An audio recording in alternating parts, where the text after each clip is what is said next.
She walked into the wrong boutique at the wrong moment, and every person inside that room decided, without a single word spoken aloud, that she did not belong. What they didn't know was who was coming for them. Like and comment your city below so I can see how far this story has traveled, and stay until the very last second, because the ending will change everything you thought you understood about power, dignity, and the kind of love that burns entire empires to the ground. Boom. The flight from Lagos to Seoul had taken 14 hours, and Nyla Okafor had spent 11 of them awake. Not from nerves, she told herself. She didn't do nerves. She had filed dispatches from the back of a motorbike outside Nairobi during a flash flood. She had interviewed a warlord-turned-politician in Port-au-Prince with a dead phone battery and a fixer who spoke 12 words of English. She had eaten fermented shark in Iceland on a dare from a 70-year-old fisherman and written the most read piece of her career about the way fear tastes almost identical to courage when you're swallowing something you don't understand. She didn't do nerves. But somewhere over the East China Sea, somewhere between her third cup of green tea and the moment the cabin lights dimmed and the passengers around her finally surrendered to sleep, Nyla had pressed her forehead against the cold oval window and stared into nothing and thought, "What are you doing?" Not a question, a statement. The kind your body makes when your brain is already committed and your gut hasn't caught up. She was going to Seoul to get engaged, to Seo Jun Taek, which was a sentence that still didn't feel entirely real, no matter how many times she arranged the words in her mind. She had met him 18 months ago at a private dinner in Tokyo, one of those impossible gatherings that material for a travel essay somehow granted you access to if you had the right editor and the right contacts and the right willingness to show up in a city where you knew exactly no one and smile like you belonged. The host was a textile magnate. The guest list was a careful selection of people who moved between worlds: art, finance, fashion, things that didn't have clean names. Yontaik had been seated 2 chairs away from her, and he hadn't spoken to her for the first hour. He'd just listened, to the table, to the room, to the silences between conversations. He had that quality some people have, the kind of stillness that isn't absence but accumulation, like he was collecting information the way a room collects heat. When he finally spoke to her, he didn't compliment her work or ask what she did for a living. He asked her what was the most honest thing she'd ever written. She had told him, and he had listened to the whole answer without interrupting, which was rarer than it should have been. She hadn't known, that night, what he was. Not the full architecture of it. She'd known he was powerful in the way wealthy men in dark suits at private dinners are always powerful, vaguely, impressively, in ways that don't invite direct questions. She'd learned the rest gradually, carefully, the way you learn the depth of water by walking into it rather than reading about it. Yontek's empire stretched across Seoul in layers. On the surface, real estate, logistics, a hospitality group that owned 6 luxury hotels and a restaurant chain. Underneath that, influence. The kind that moves city council votes and police investigation timelines and the career trajectories of people who thought they were making their own decisions. And beneath that layer, the one he had never lied to her about, even when it would have been easier, an organization. Old, rooted. The kind of structure that predated the word mafia, but fit its shape exactly. He had told her all of this over the course of 4 months of slow, careful conversation. Not as confession, as information.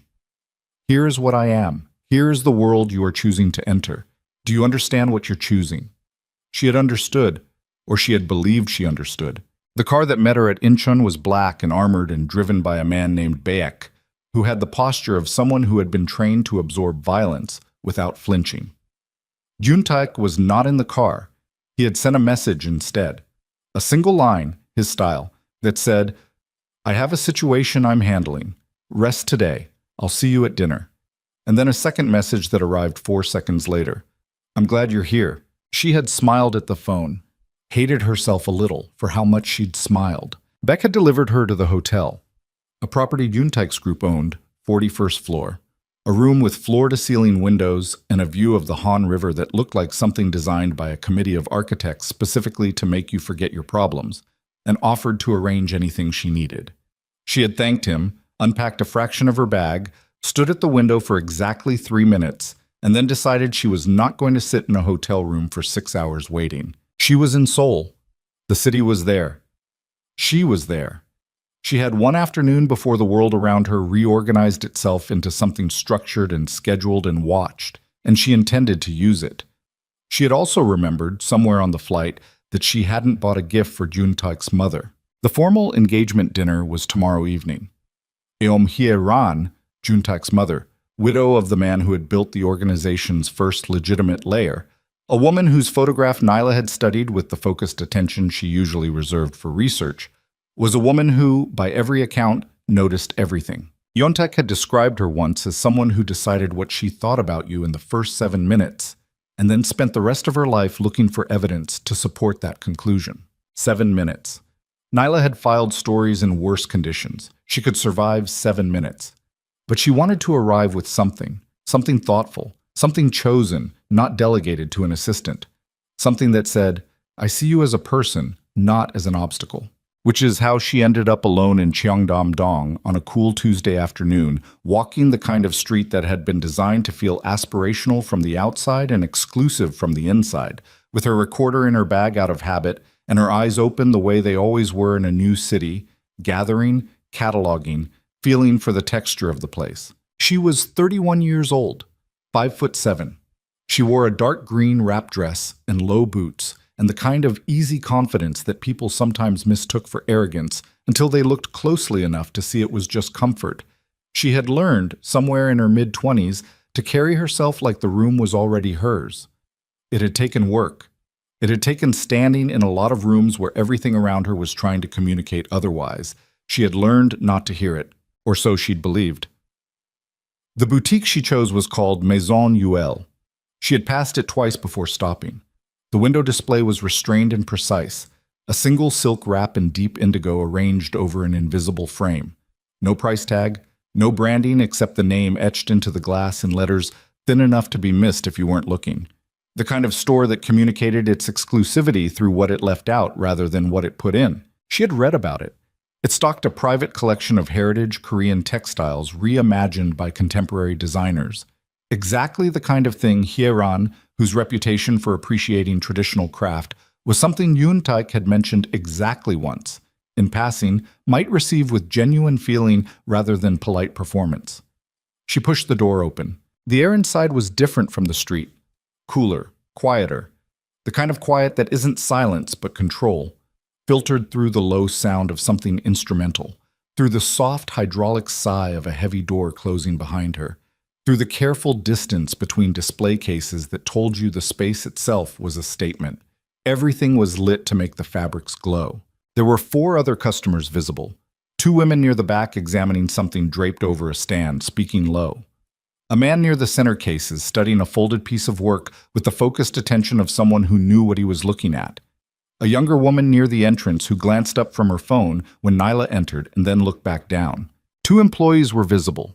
A young man behind the counter at the far end, and a woman in a dark structured blazer moving between the displays. Neither acknowledged her entrance. Nyla moved toward the center of the room. She wasn't in a hurry. She never shopped in a hurry. She had a way of looking at objects, unhurried, evaluative, the same way she read a place she was writing about, that sometimes made retail staff nervous because it didn't look like consumer behavior. It looked like judgment. She stopped at a display of wrapping cloths, pojagi, she recognized from the research she'd done on the flight. Traditional Korean wrapping fabrics with histories going back centuries, some of them pieced together from silk scraps in a patchwork technique that turned domestic thrift into something transcendent. These were contemporary versions, but made with real craft. She could see it in the seams and the color gradations, in the way the light caught the fabric differently depending on where she stood. She reached toward one, not to take it, just to feel the edge of it, the way you test whether a thing is real or performance. Please don't touch the display pieces. The voice came from behind her right shoulder, not raised, not warm. Nyla turned. The woman in the dark blazer had materialized at a distance of approximately 4 feet, close enough to have appeared quickly, but far enough to maintain a specific kind of social geometry, the geometry of management addressing a problem. She was Korean, early 40s, hair pulled back with architectural precision. Her name tag said Mine SEO Rin, boutique director. Nyla's hand was not touching anything. It had been approaching the edge of the fabric, still an inch or 2 away. but Seorin's eyes had tracked it like it had already made contact. "My apologies," Nyla said, even though she had nothing to apologize for. She said it automatically, the reflex of a woman who had learned to manage the temperature of rooms before deciding how to spend her energy. "I was just admiring the display pieces are for viewing only. If you'd like to examine a piece, we have samples available at the counter." A pause that lasted exactly long enough to mean something. "You'd need to let one of our staff know in advance what you're looking for." One of our staff. As though Nyla had walked in off the street without the basic capacity to communicate her needs. "Sure," Nyla said. "I'm looking for something in the Pojagi pieces. Heritage textile. Possibly as a gift." Seorin's expression didn't change. That was the thing about it. It wasn't hostile in any readable way. It was simply neutral in a manner that felt curated, like she'd practiced being the exact temperature that couldn't be called out. "Our Pojagi collection is by appointment. We work with clients who have an established relationship with the boutique." Nyla looked at her. "Is the appointment to browse or to purchase?" A slight narrowing. "Not much. Enough." "Both. It's a private collection. There's no indication of that in the window display or at the entrance. It's communicated to our clients." "I'm not your client yet." Seorin let a moment pass. "We typically build client relationships over time. It's not something that happens in a single visit." It was elegant, Nyla thought. If you wanted to be generous, you could call it elegant. A system of exclusion that had been polished until it looked like policy. Nothing she could point to directly. Nothing that, in isolation, was definitively what it was. Just a series of small frictions, each one negligible, accumulating into a wall. She had felt this before.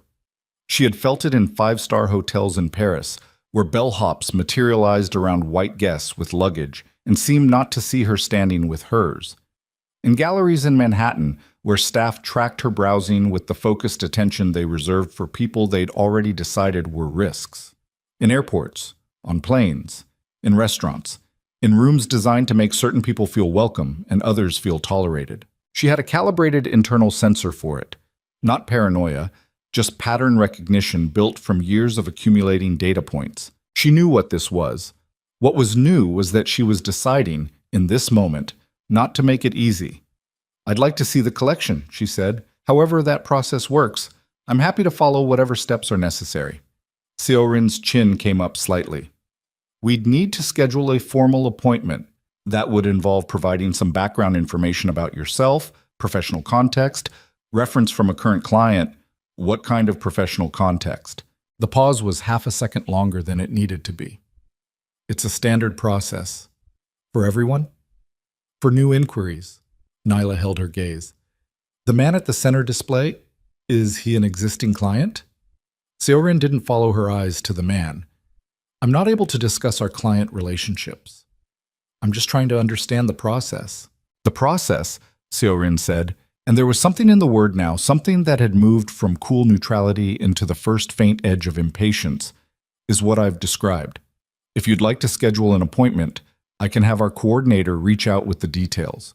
If you're interested in our general retail selection," a gesture toward the far side of the room where a rack held ready-to-wear pieces, the significantly less significant part of the inventory, "you're welcome to browse that area." "Gibas imarseti," the far side of the room, the area. "You're welcome to browse." Nyla didn't look at where she was being redirected. She stayed very still. She was aware, without looking directly, that the two women near the back had stopped their quiet conversation, that the man at the center display had not moved, but his attention had shifted in the invisible way that attention does when a room changes frequency, that the young woman near the entrance had not looked back at her phone. She was aware that she was being watched, and she was aware that Seorin was aware of it too, that the performance was, at least in part, for the room, that there was something satisfying to someone about this particular dynamic being played out with an audience. The heat that moved through Nyla's body wasn't anger. Not exactly. It was something older and more complicated. The recognition of a kind of ugliness she had hoped to have outgrown by now, or at least that the room she had worked her way into would have. The recognition that some spaces are constructed so that your dignity has to be left at the door. She was not leaving her dignity at the door. "My name is Nyla Okafor," she said. Her voice was level. I'm a journalist. I've been published in 8 countries. I'm in Seoul for a personal matter, and I wanted to choose a gift from a boutique that I believed had genuine craft behind it. I'm not asking for a favor. I'm asking to be treated like a customer. Something moved behind Seorin's eyes. Not remorse. Something else. I've explained our process clearly, she said.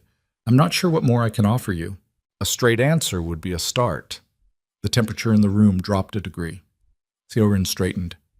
I'd like to ask you to lower your voice. I haven't raised it.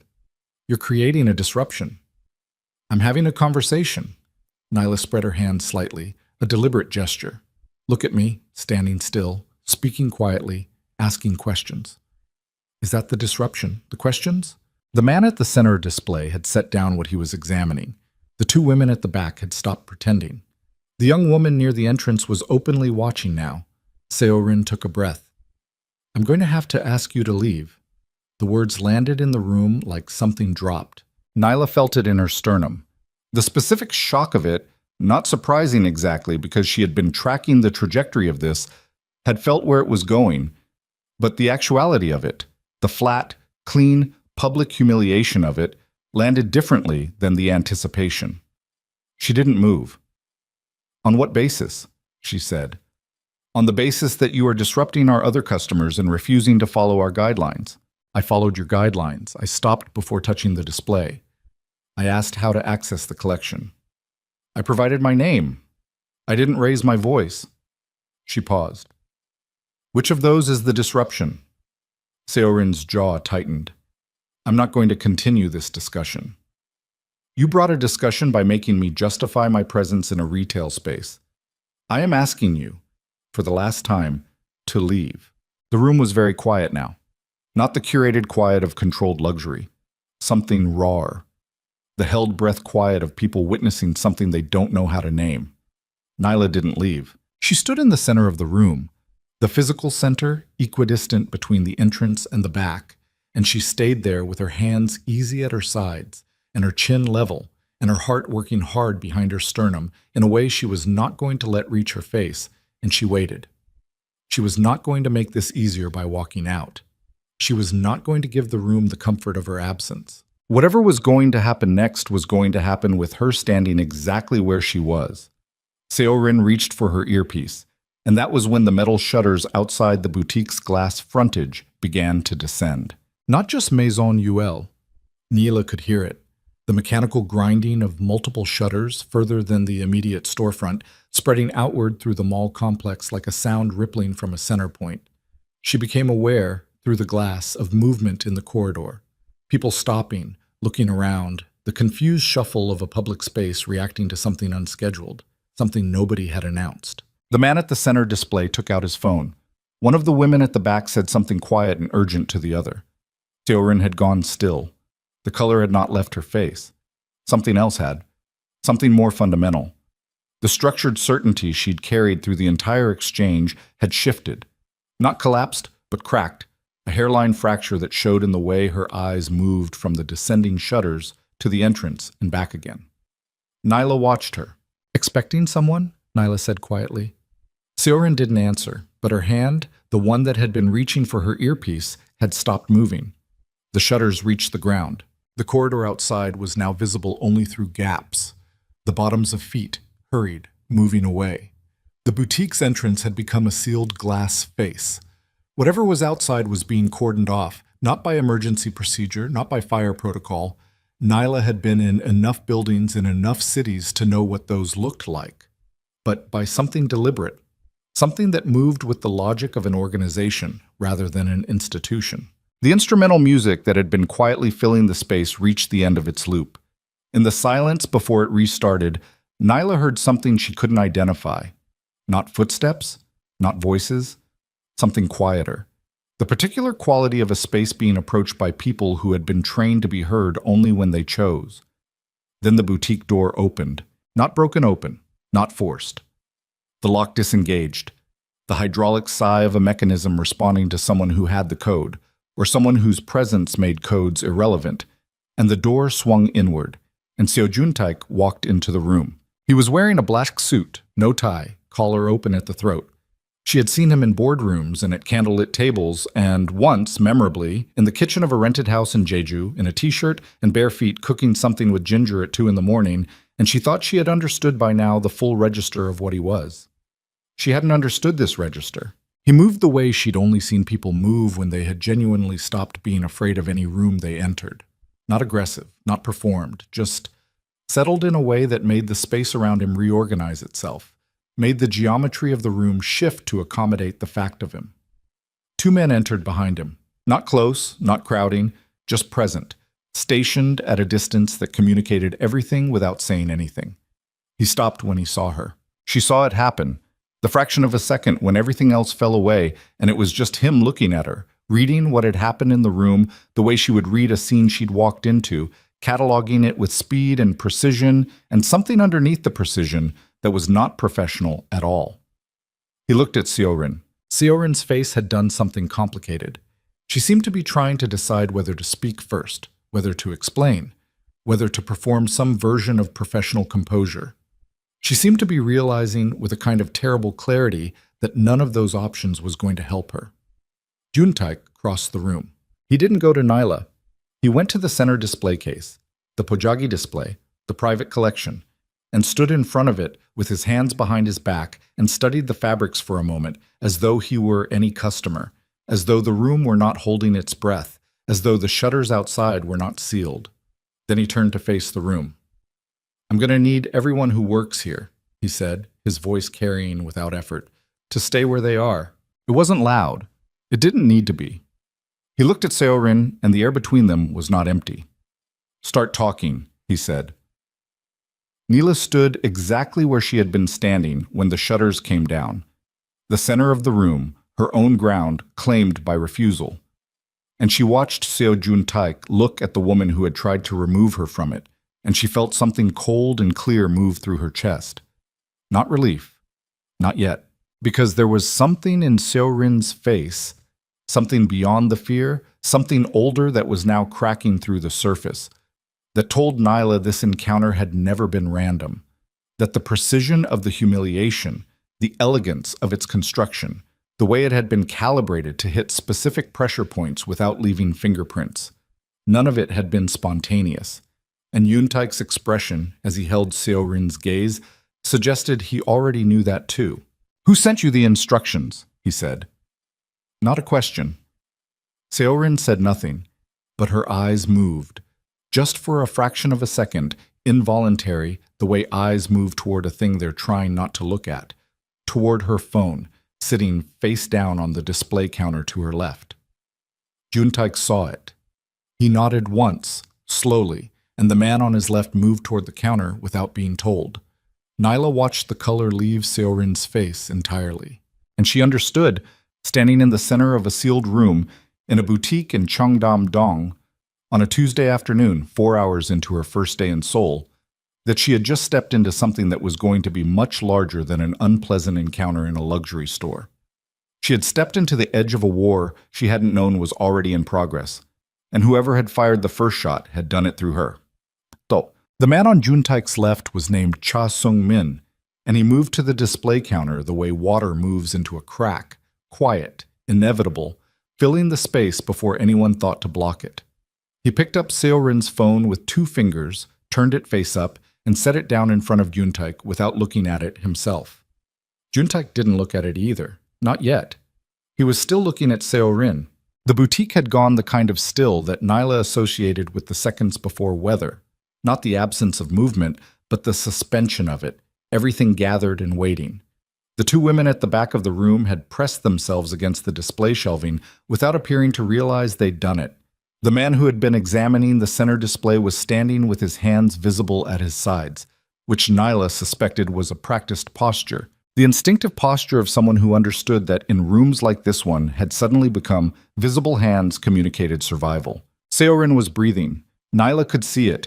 The shallow, controlled effort of someone working very hard to keep their chest from moving too much, trying to minimize the evidence of fear in the one place the body makes it impossible to hide completely. "I don't know what you think happened here," Seorin said. Her voice came out even.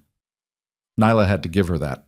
"I think," Juntaik said, That you were given specific instructions this morning.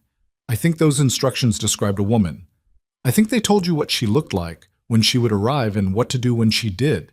He paused. A single beat. "Tell me what I'm wrong about." Seorin's jaw worked. "This is my boutique. I manage it according to, tell me what I'm wrong about." The repetition was quieter than the first time. That was what made it worse. Seorin looked at Nyla. It was the first time she had looked at her directly since Yoon-taek entered, and there was something in it, something that might have been calculation or might have been the beginning of something raw, before she looked away again.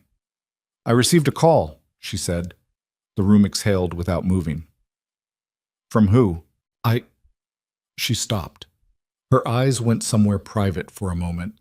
Nyla watched the woman make the exact calculation she would have made in her position, the weight of what she was protecting against the weight of what was standing in front of her. "From a coordinator. I don't always deal directly." "A coordinator," Yoon-taek repeated. "Someone who arranges client preferences, special requests. It's not unusual for high-value clients to call ahead when they're expecting a situation." "A situation," Nyla said. Both of them looked at her. She hadn't planned to speak, but the word had come out before she filtered it because it was the word that had snagged. A situation, as though she were weather, as though she were an incident to be managed rather than a person who had walked through a door. "That's what they called it?" Nyla said. Her voice was level. She had made sure of that. Seorin didn't answer. "What were the instructions?" Yoon-taek said. "Specifically." A long pause. "The kind that isn't silence, but pressure." "To make her uncomfortable," Seorin said finally. "To make it clear she wasn't—" She stopped. "Finish it." "That she wasn't the kind of client we serve." The words sat in the room. Nobody moved. Nyla felt them the way you feel something physical. Not the sting of them, she was past the initial sting, but the weight, the specific gravity of having it confirmed out loud in front of witnesses. The thing she had known and felt and read in every gesture and calibrated silence since she'd walked through the door, now extracted from subtext and laid flat. Yoon-taek's expression didn't change. That was the thing about him, Nyla thought. He never performed his anger. It didn't go to his face. It went somewhere interior, somewhere structural, and what you saw on the outside was a stillness that was somehow more frightening than anything visible would have been. "The coordinator's name," he said. "I don't—" "Sung Min." The man to his left took one step toward the counter where the phone sat. "Park Ji-yeon," Seorin said quickly. "Her name is Park Ji-yeon. She coordinates for one of your family's associate circles. She's done it for years. I've dealt with her before. I didn't think—" "You didn't think," Yoon-taek said. And there was something in it now, something that had moved from neutral into a register below neutral, that targeting a woman I intend to marry was something that required more thought than it took to follow instructions from a coordinator. The word marry landed in the room differently than everything else had. Seorin's face changed. A genuine reaction, Nyla thought. Not performed, not calculated. The actual shock of someone who had been operating with incomplete information and had just been handed the piece that altered everything. "I wasn't told," she started.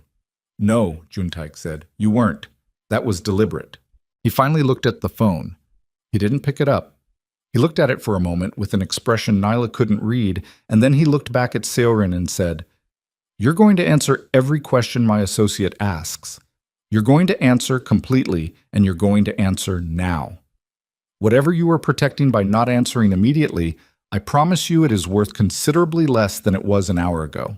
He turned then, not dismissing Seorin so much as ceasing to spend energy on her, the way you stop maintaining a fire you've already put out. And he came to Nyla. He stopped about 2 feet away. He looked at her the way he'd looked at her from across the room when he first entered, reading, assessing, moving through the surface of things to the structure beneath. She held his gaze without difficulty because she had been holding the gaze of difficult rooms for the last 40 minutes, and she was not going to stop now. "Are you all right?" he said. It wasn't tender. It wasn't the careful, softened question of someone managing an emotional situation. It was direct and quiet, and it meant exactly what it said. "I'm standing," she said. "That's not what I asked. It's the answer I have right now." Something moved through his expression, not quite a wince, Something more interior than that. He nodded once, slowly, the way someone nods when they've heard a thing they understand but cannot fix in this moment. "We're going to leave," he said. "My car is at the side entrance.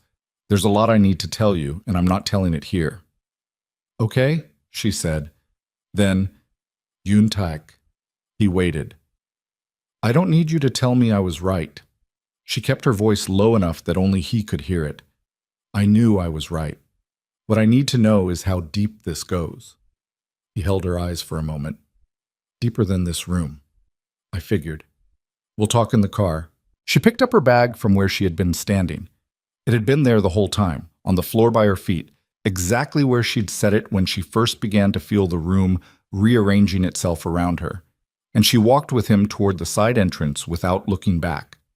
She told herself she wasn't looking back because she didn't need to. She told herself it had nothing to do with not trusting what her face might do if she looked at Seo-rin again.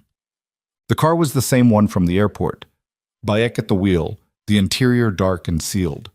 Yoon Taek's second associate, a woman Nyla hadn't noticed entering the boutique but who had apparently been present, took the front passenger seat and did not speak. The door closed and the sound of Seoul disappeared almost entirely. Neela sat beside Yoon Taek in the back. Their legs were not touching. The distance between them felt loaded. "Park Ji-yeon," she said. "Yes." "Who is she to you?" He looked at the window for a moment. The city moved past in bright segments. Storefronts, pedestrians, the tilted light of an afternoon heading toward evening. "Her family is old connected to mine," he said. "Her father worked with my father for 20 years. When my father died, the relationship continued. She manages social coordination for certain circles, events, arrangements, the invisible logistics of keeping peace between factions. And she decided to use that position to set me up. She decided that my engagement is a political event," he said, "which, in my world, it is. She has a daughter, 24. She has been positioning that daughter for the last 3 years as a candidate for—" He stopped. "For exactly what you are now." Nyla absorbed this. So it wasn't personal. It was entirely personal. It was just also strategic. She turned to look at him. "And you didn't know."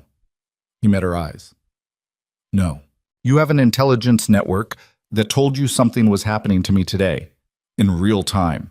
But you didn't know your associate was planning something before you arrived in Seoul?" It wasn't an accusation. It was a question, a careful one. He recognized it as such. "My network picked up on the boutique situation through a contact who saw the call being made to Seo-rin this morning and flagged it late. The prearrangement, the call, the instruction, that happened in a channel I wasn't monitoring." A pause. "I should have been monitoring it." She heard something in that, not the words, but the frequency underneath them. The specific tone of a person who had just identified a structural failure in something they'd believed was reliable. "Are there others?" she said. "In your associate circles, people who are positioned the way Ji-yeon is." He looked at her for a long moment. "Nyla, don't tell me it's complicated. It is complicated." "I know it's complicated. I'm asking you anyway." Another long moment, then, "Yes, there are others." She looked at her hands in her lap. They were steady. She was glad about that. "Yoon Tak." She kept her eyes on her hands. "I need you to understand something. I'm not angry at you. I want to be careful about that. I'm not angry at you for this, because you didn't orchestrate it. But I am telling you, right now, that I am not going to spend the next chapter of my life not knowing the shape of what I'm walking into. I can handle difficult things. I have handled difficult things. What I cannot handle is being protected from information I need to protect myself."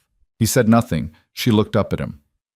"So I need you to decide right now whether you're going to actually tell me the truth about your world, not the version you think I can absorb, not the edited version, the real one." The car made a turn. The light shifted. Yoon Tak said, "If I tell you the real version, there's no going back to not knowing it." "I'm aware. I mean it practically. The things I would tell you, knowing them changes your position. It changes what certain people are willing to do to you." She held his gaze.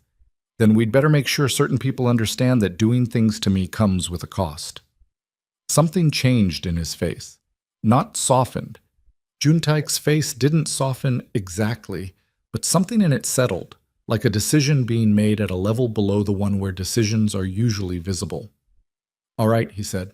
"Start with Ji-yeon." He did.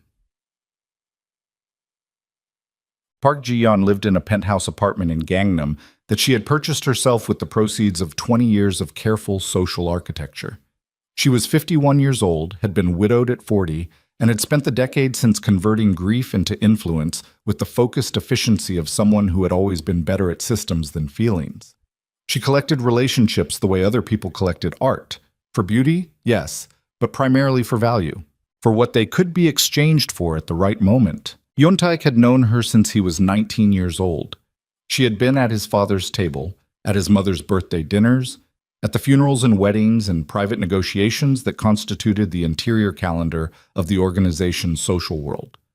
She had useful daughters and useful contacts and a reliable memory for favors.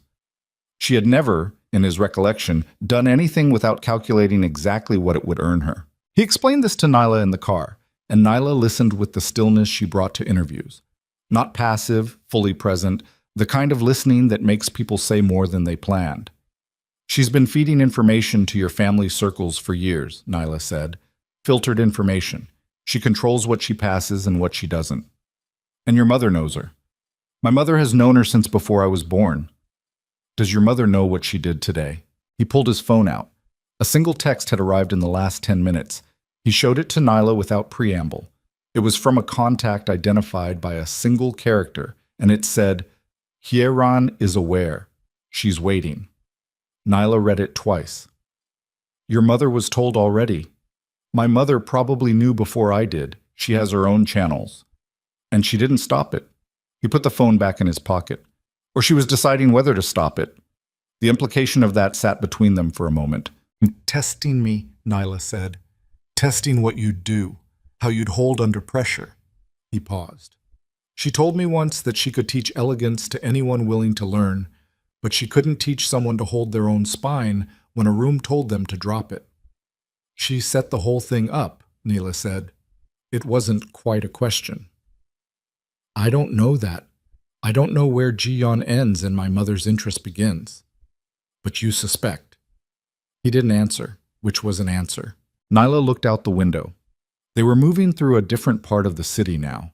The density of Cheongdam had given way to wider streets, quieter buildings, the architectural language of old money that doesn't need to announce itself. "Where are we going?" she said. "Somewhere I can make calls without the conversation being recorded." "You're going to call Ji-yeon." "I'm going to call several people," he said. "Ji-yeon is one of them." "I want to be in the room." He looked at her. "I'm not asking," she said. A pause. "The conversations will be in Korean. I speak enough Korean to follow the emotional content, and you're going to translate anything I miss." She held his gaze. "We agreed. Real version." Another pause, longer. Then, "Fine." Antem.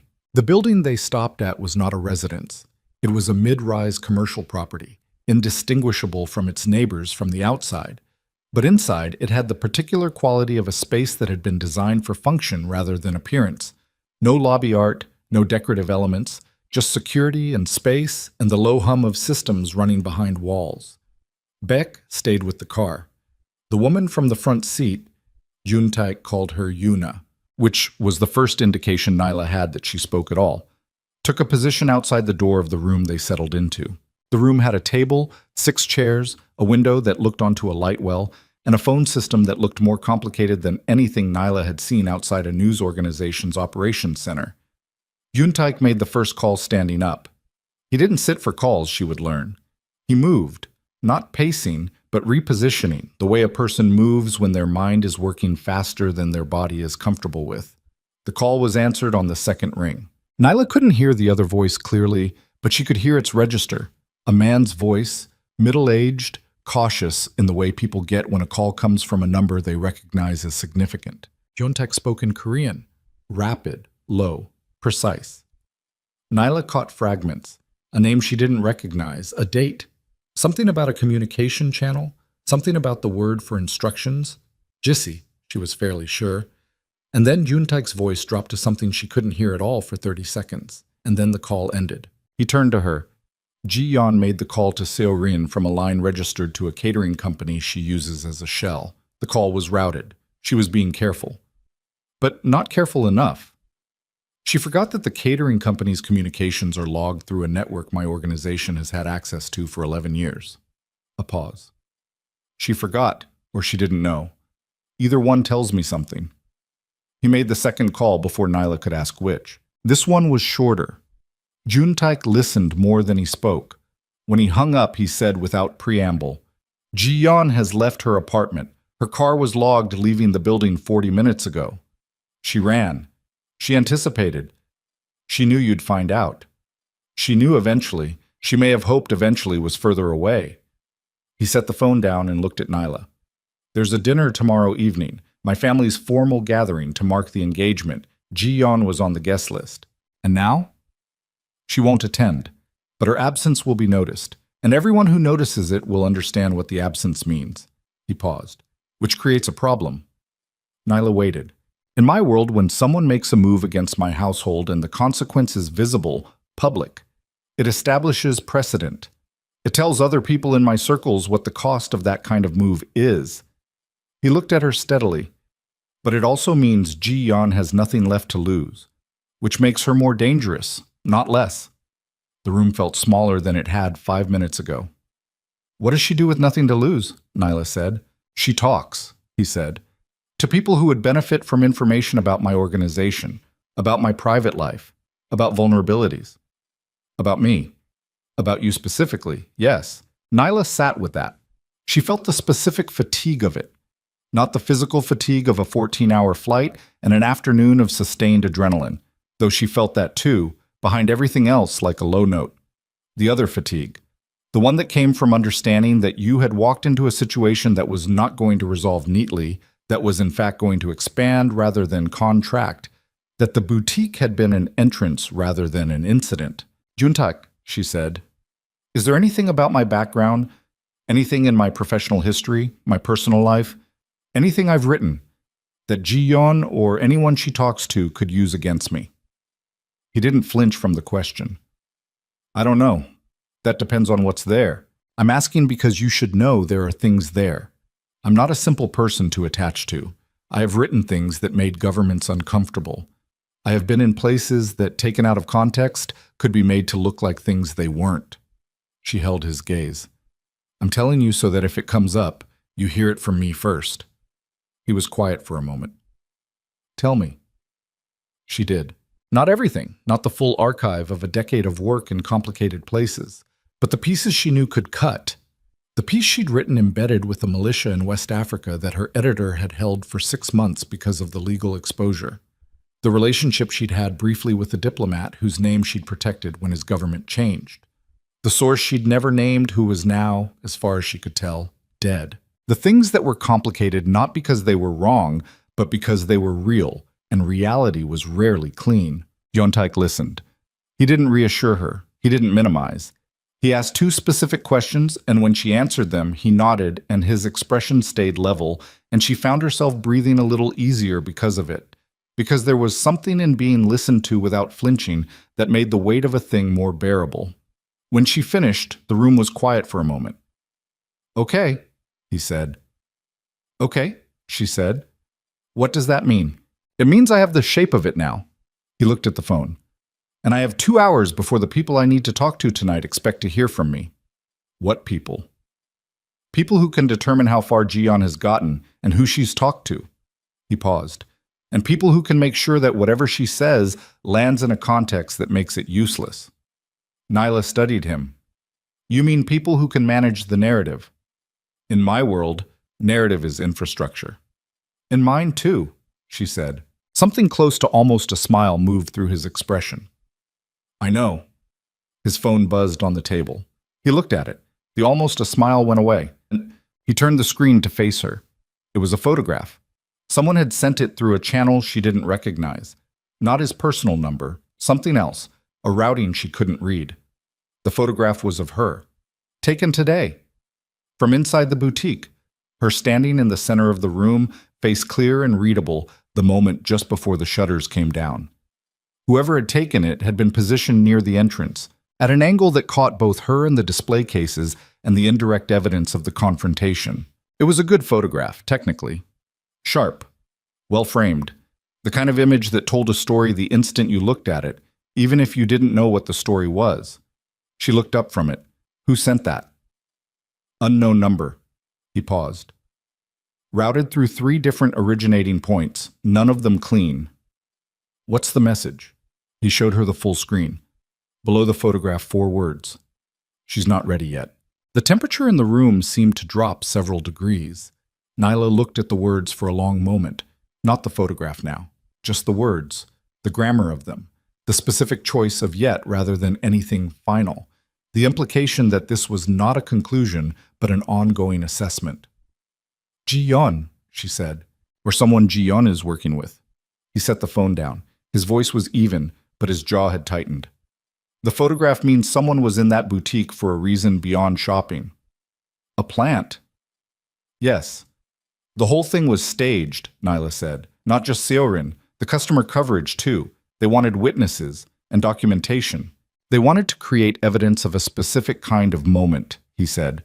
A moment that could be presented to my family, to my mother, as proof that you weren't suited for this world, that you couldn't hold under pressure. Nyla looked at the photograph again, at herself, at the way she was standing, back straight, hands still, chin level, looking directly at something outside the frame, looking at Seorin, looking exactly the way she had felt in that moment, unwilling to move, unwilling to give the room what it was demanding.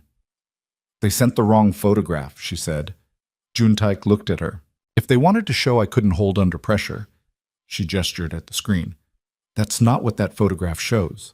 He looked at it again, and something shifted in his face, something that hadn't been there before, something that came in through the back of his expression rather than the front, unhurried and certain. He looked at her with a kind of clarity that had nothing to do with the situation and everything to do with her specifically, and she felt it the way you feel the moment a room's temperature changes. No, he said. It's not. His phone rang, not the table phone, his personal one. He looked at the screen and his expression changed completely. He held it up so she could see the name on the display. Eom Hye-ran, his mother.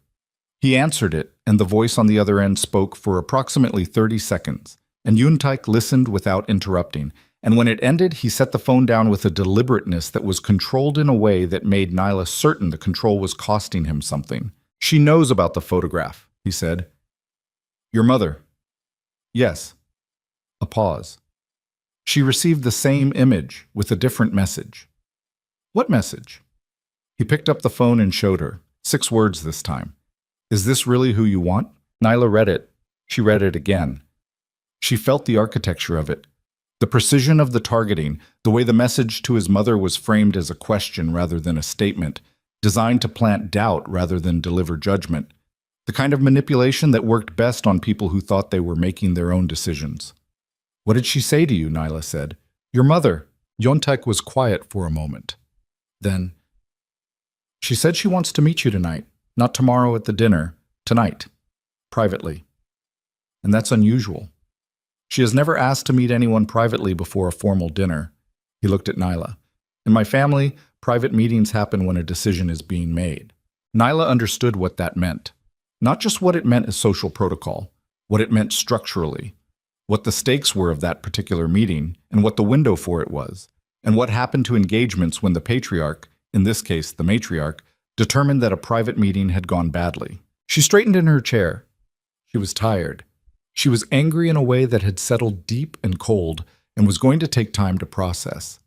She had been in this city for less than 5 hours and had already been set up, publicly humiliated, corralled into a sealed boutique, pulled into a vehicle with a man whose world she was still mapping, handed a chain of information that kept expanding the further she followed it, and now been photographed and weaponized and sent to her future mother-in-law as evidence of her own unsuitability.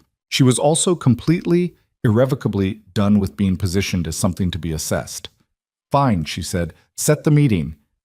Juntaik looked at her with that careful reading attention. Nyla, my mother is... I know what your mother is. She met his eyes. Set the meeting. He held her gaze for a moment, then he picked up his phone. And from somewhere across the city, In a room Nyla hadn't seen yet, Humiliated was already waiting, already in possession of a photograph and a question and 20 years of experience determining exactly what kind of person was worth the weight of the Seo family name. Tonight, she was going to get her. The residence Humiliated kept in the Hanam district was not the family compound. That was further north, older, the kind of property that had been in the Seo name long enough that the walls had absorbed something of every generation that had lived within them. This was something else.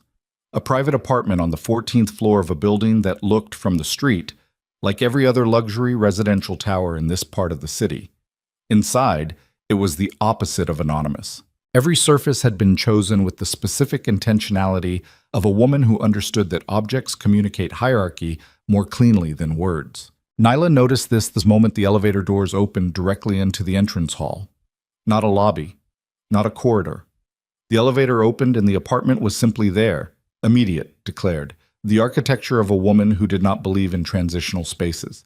Either you were outside or you were inside, and inside meant you had already been admitted to something. The entrance hall had a single piece of furniture, a low table in dark lacquered wood, on which sat one celadon vase, one stem of something white she didn't recognize, and nothing else. The floor was pale stone. The lighting came from sources she couldn't locate. It was the kind of room that made you aware of how you were standing. Nyla was aware of how she was standing. She adjusted nothing. Yuntaik had not come upstairs with her. That had been established in the car, quietly, with a brevity that suggested it was not negotiable. His mother had requested Nyla alone. Juntaik had told her this with his eyes on the street outside the window, and she had looked at the side of his face for a moment, and then said fine, and he had looked at her then and said, "She is going to try to read you in every direction at once. Don't perform.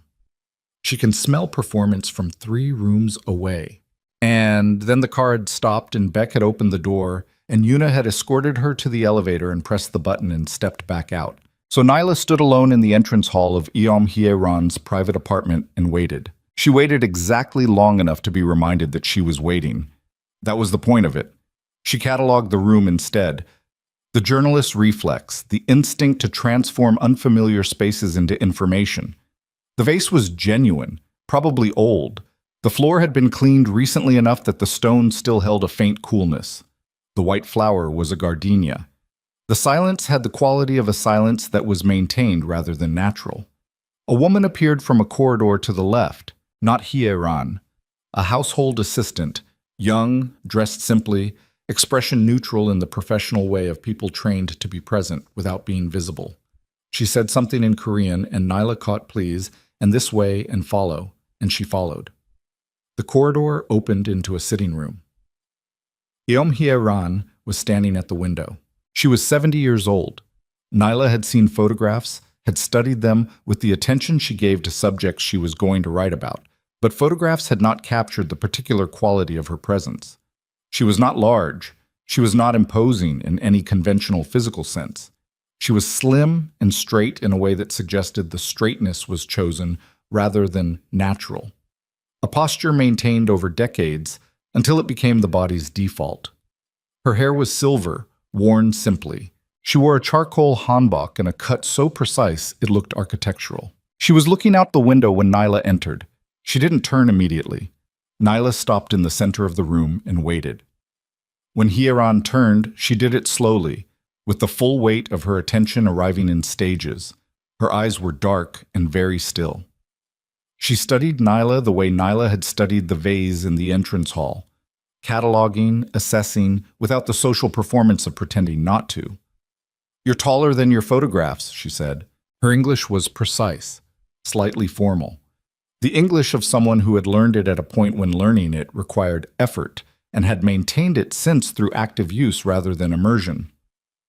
"Most people are," Nyla said. A pause. "Sit down." It wasn't rude. It was simply a sentence that didn't include please and didn't need to. Nyla sat. The chair she chose was the one that faced the window directly. Not the chair angled toward where Hieran had been standing. Not the seat that would have placed her slightly to the side, at a mild conversational disadvantage. The one that put her facing the light. Hieran noticed. A small thing moved through her expression. She sat across from Nyla and set her hands in her lap, and looked at her for a moment without speaking. "You were in my son's boutique today," she said finally. "It's not his boutique, but I was there." Another small movement, not displeasure, something more evaluative than that. "Tell me what happened." "I think you already know what happened." "I know the facts," Hieran said. "I'm asking you to tell me." Nyla looked at her. She understood the request.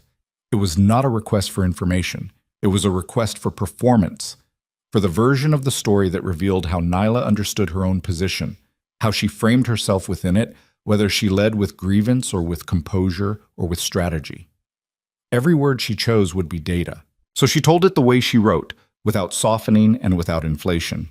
She told it factually and in sequence, and she did not editorialize except once, at the end, when she said, "I didn't leave because leaving wasn't something I was willing to do." Hieran was quiet for a moment. "Why not?" "Because leaving would have been the answer to a question I refused to accept as a legitimate question." Hieran looked at her for a long moment. "The photograph," she said. "The one that was sent to me." "Yes." "Who do you think sent it? Park Ji-yeon or someone working with her? And what do you understand about why?" Nyla looked at her steadily. "I understand that someone in your son's circles is attempting to demonstrate that I'm unsuitable. I understand that the boutique incident was designed to create a specific kind of evidence. Evidence of a woman who breaks under social pressure, or who causes scenes, or who doesn't understand the environment she's entering. I understand that the photograph was sent to you specifically because your opinion carries the most weight in this decision." Hieran said nothing. "And I understand," Nyla said, "that there is a possibility you were aware that something like this was being arranged before it happened." The room went very still. Hieran's hands in her lap did not move. Her expression did not change. But something in the quality of the air between them shifted, compressed, like the moment before a pressure change in weather. "You're accusing me of something," Hieran said. "I'm telling you what I understand." Nyla kept her voice level.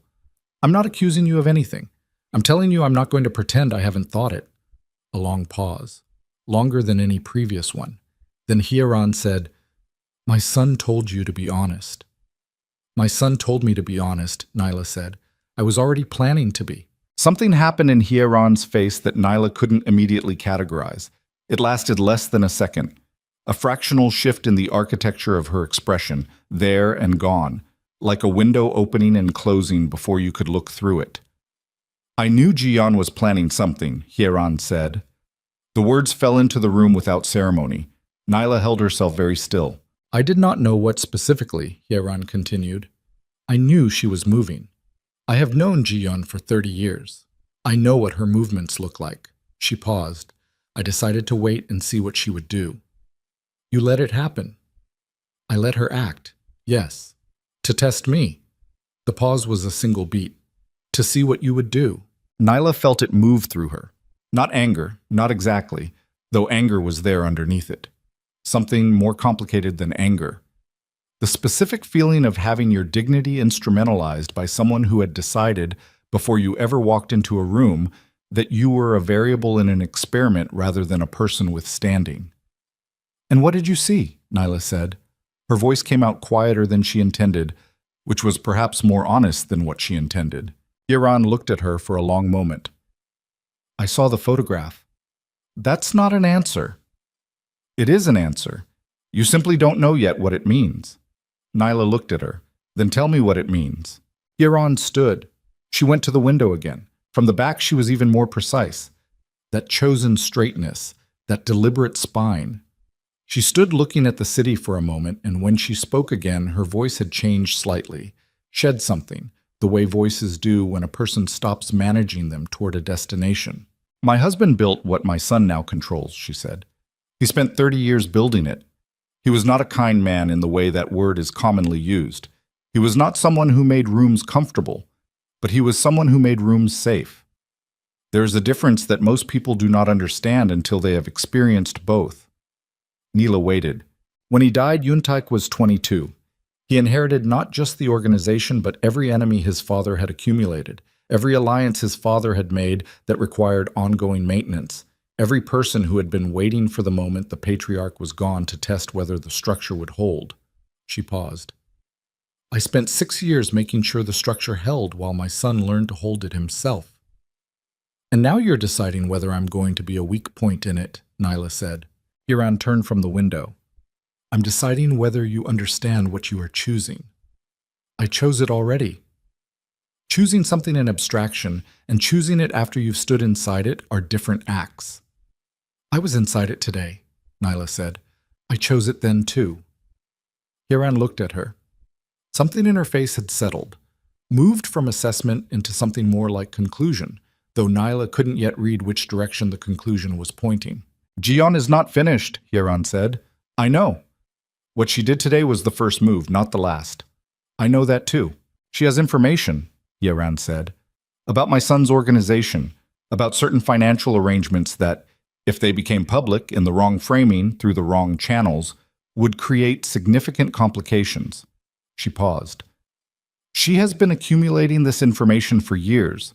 It was, I believe, her insurance policy, a thing she held in reserve in the event that her position in our circles became untenable. Nyla felt the shift in the room before she fully processed what was being said. You're telling me she was ready for this. I'm telling you she did not act impulsively today. She knew you might cut her off. She knew it was possible. She had prepared for it. Hiran's hands were very still. What I did not know, what I have learned only in the last hour, is that she has already made contact. With who? A journalist, Hiran said. Investigative. Someone who has been looking at our organization's legitimate holdings for 2 years without finding sufficient material to publish. Jiyeon has offered to provide that material. The word journalist landed in Nyla's chest like something physical. She sat with it for a moment. The specific cold precision of it, not just the threat to Yoontaek's organization, though that was real and she understood immediately how real. But the other thing, the thing that was pointed directly at her. She's going to say I'm the source, Nyla said. Hiran looked at her. She's going to tell the journalist that I'm the connection, that I'm the reason she has access, that I'm the one who opened the channel. Nyla's voice was steady, and she hated how much work that steadiness was costing her. Because that way she doesn't just hurt Yoontaek's organization. She destroys my career. She makes me a liability so obvious that your son has no choice but to... She stopped. Hiran was watching her. Say it, Hiran said, so that your son has no choice but to end the engagement. The room was completely silent. Nyla sat in it. She could feel her own pulse, not in her chest, in her hands, in the tips of her fingers where blood went when a body was deciding how to manage something it hadn't prepared for. She had spent a career sitting across from people who held damaging information and learning to keep her face neutral. She was keeping her face neutral now. She was doing it with everything she had. Is it true? She said. Is there anything in my professional history that could be made to look like a connection to Yoontaek's financial arrangements? Hiran said nothing. I need an honest answer. I know you do. Hiran came back to her chair and sat. There is an article you wrote 4 years ago, a financial investigation piece about foreign capital flows through certain Seoul-based holding companies. Nyla went cold. She remembered the piece.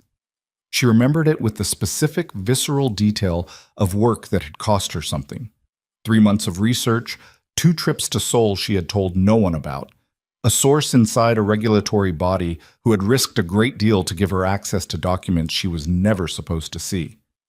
The piece had published in a London-based financial journal. It had won a citation. It had identified, without naming, a network of holding companies that were almost certainly being used to clean money through legitimate real estate transactions. She had not known, when she wrote it, that the holding companies had any connection to the Seo organization. She had found out 8 months later from Yoontaek himself, when she was already in the middle of something she hadn't fully understood she was in the middle of. He had told her it was history, that the arrangements she'd identified had been restructured before her piece published, that the companies she'd described no longer existed in the form she'd found them, that her article had, ironically, accelerated a cleanup he'd already been planning. She had believed him. She still believed him. But belief was not the same as proof. And a story that read, celebrated journalist Nyla Okafor wrote a piece exposing a financial network connected to her fiancé's organization 4 years before announcing their engagement. That story didn't need to be true to be damaging. It needed to be plausible. It needed to be structured so that every denial sounded like confirmation. Ji-yeon had not found a weak point. Ji-yeon had found the seam where Nyla's two worlds intersected, and she was pressing on it with everything she had.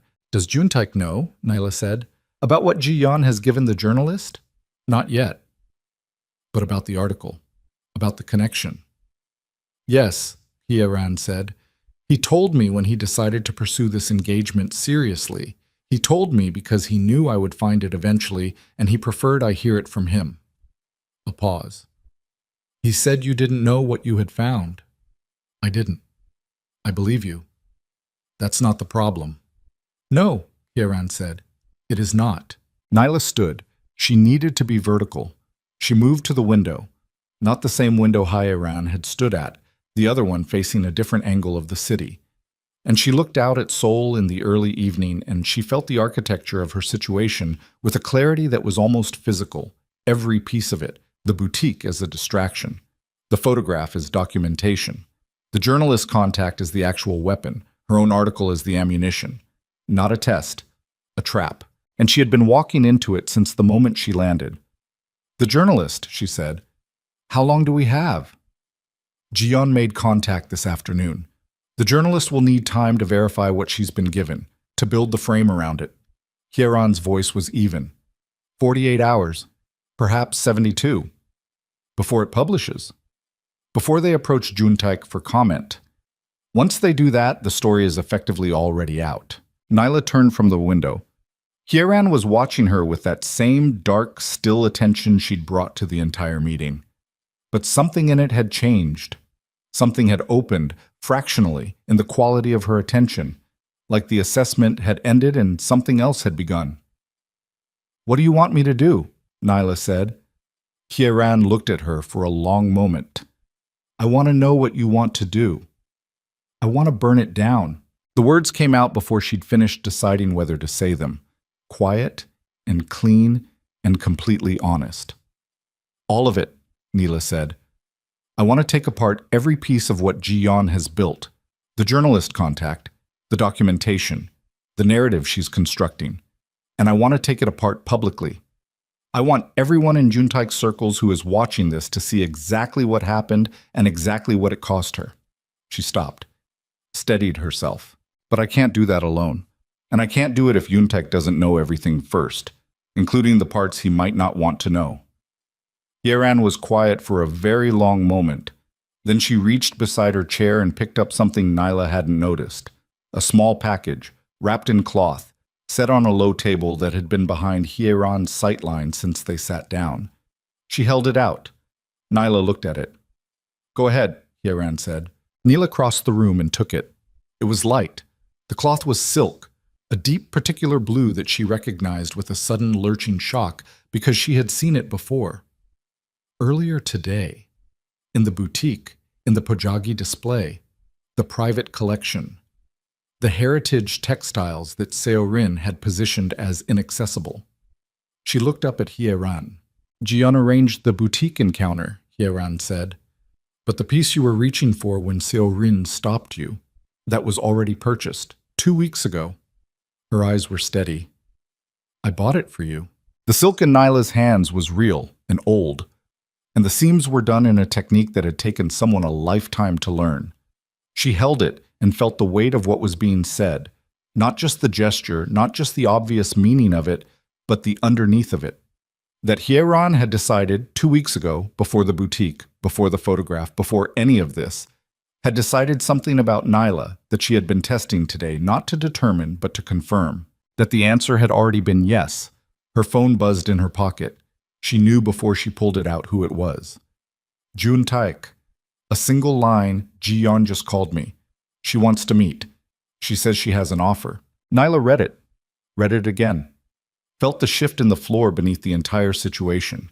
The journalist, the 48 hours, the documentation, and now Ji-yeon making direct contact, which meant one of two things. Either she was more confident than she should have been, or she was more frightened than she was. Juntaik's message sat on Nyla's screen for 4 seconds before she made the decision. Not a long deliberation. She wasn't someone who deliberated long when the shape of a thing was already clear. The shape of this was clear. Ji-yeon contacting Juntaik directly meant she had moved from operating through proxies to operating in the open, which meant she had either run out of time or run out of patience, or both. And either way, the 48-hour window Hyaran had described had just collapsed into something much shorter. She typed back, "Don't meet her without me." She looked up at Hyaran. "She contacted him." "I heard. She's moving faster than you predicted." "Yes." Hyaran's voice was even, but her hands, still in her lap, had tightened slightly. A small thing. Nyla noticed it. "She's scared," Nyla said. "Scared people are the most dangerous kind." "I know." Nyla was already moving toward the corridor. She stopped and turned back. The silk package was still in her hands. She set it carefully on the low table near the window. Not dismissively, with full attention, placing it rather than putting it down. "I'll come back for that," she said. Something moved through Hyaran's expression. "Yes," she said. "You will." Jontek was outside the building. Not in the car. Standing beside it, phone at his ear, jacket off, despite the cooling evening air, his shirt sleeves pushed to the elbow in the way he pushed them when he was working through something that required his full physical attention. Beck stood 15 feet away, facing the street. Yuna was on the phone too, separate, turned away. Nyla came out of the building and he ended his call immediately. He looked at her. "What did she say?" "A lot. We'll go through it. Right now." She stopped. Looked at him directly.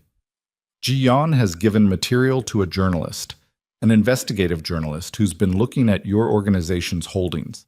She's framed it around my article, the one I wrote 4 years ago." She watched him process it. She watched him find the connection, trace it, understand the geometry of it. His jaw tightened. "She's saying you're the source." "She's going to say I was always the source, that the article was access, that this engagement was built on a back channel that's been open for years." Neela kept her voice flat and clear. "She doesn't need it to be true. She needs it to be printable." "Who's the journalist?" "Your mother didn't give me a name." He was already on the phone before she finished the sentence. A short exchange, Korean, rapid. He hung up. "Sungmin is running it," he said. "How long?" "An hour, maybe less."